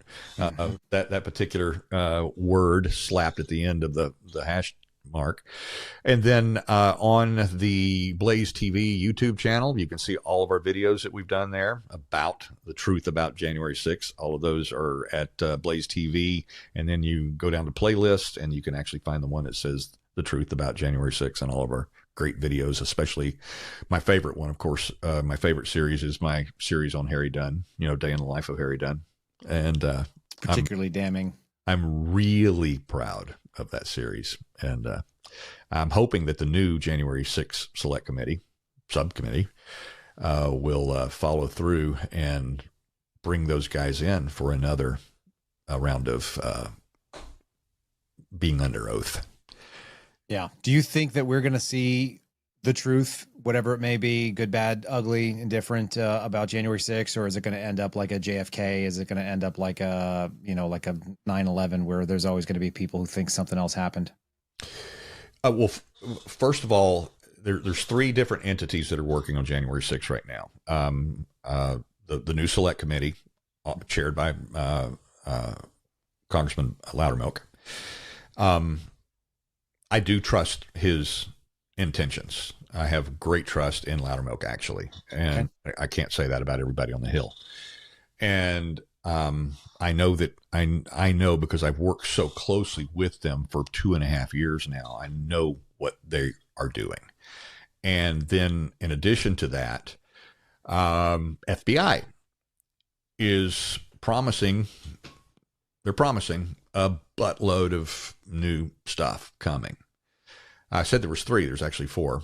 There is a small team, a very small, understaffed, underfunded team at DOJ, also working on the weaponization related specifically to January 6th over there. Okay. And we're going to see some documents coming from there that are supposed to be revealing. In fact, the source there in that department told me the other day the key word to be looking for is lists, L-I-S-T-S, not lisp, but lists. He said there are lists coming that are shocking. And then Tulsi's team at ODNI, the Directors Initiative Group over there, is specifically mandated by the president to oversee, get to the bottom of quite a few things, including his own assassination attempts, et cetera, and other things.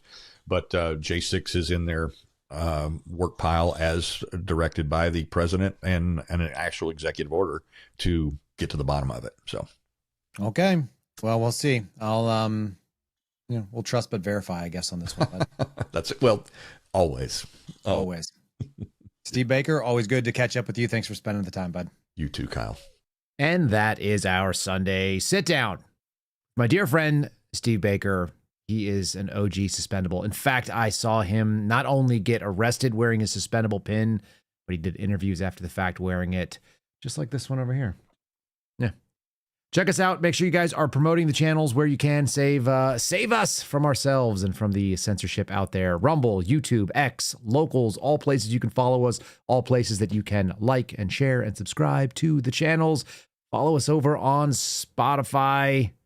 Definitely follow us on Spotify. I don't know why I'm pumping it. I don't get anything special out of it, but I know that it's the best app for listening audio and video and getting it after the fact, and I give you the cleanest upload every time. So check them out. Thanks for being part of the Kyle Seraphin Show audience. All of you, it's growing. It's getting way bigger, actually. Every single week, we're watching a little bit more on there. So you guys are a part of something special. God bless you. I hope you have a fantastic day. Look forward to seeing you first things in the morning. Thank you for listening to the Kyle Seraphin Show, streamed live weekdays on rumble.com/Kyle Seraphin. Follow Kyle on Twitter, Truth Social, and Instagram @Kyle Seraphin.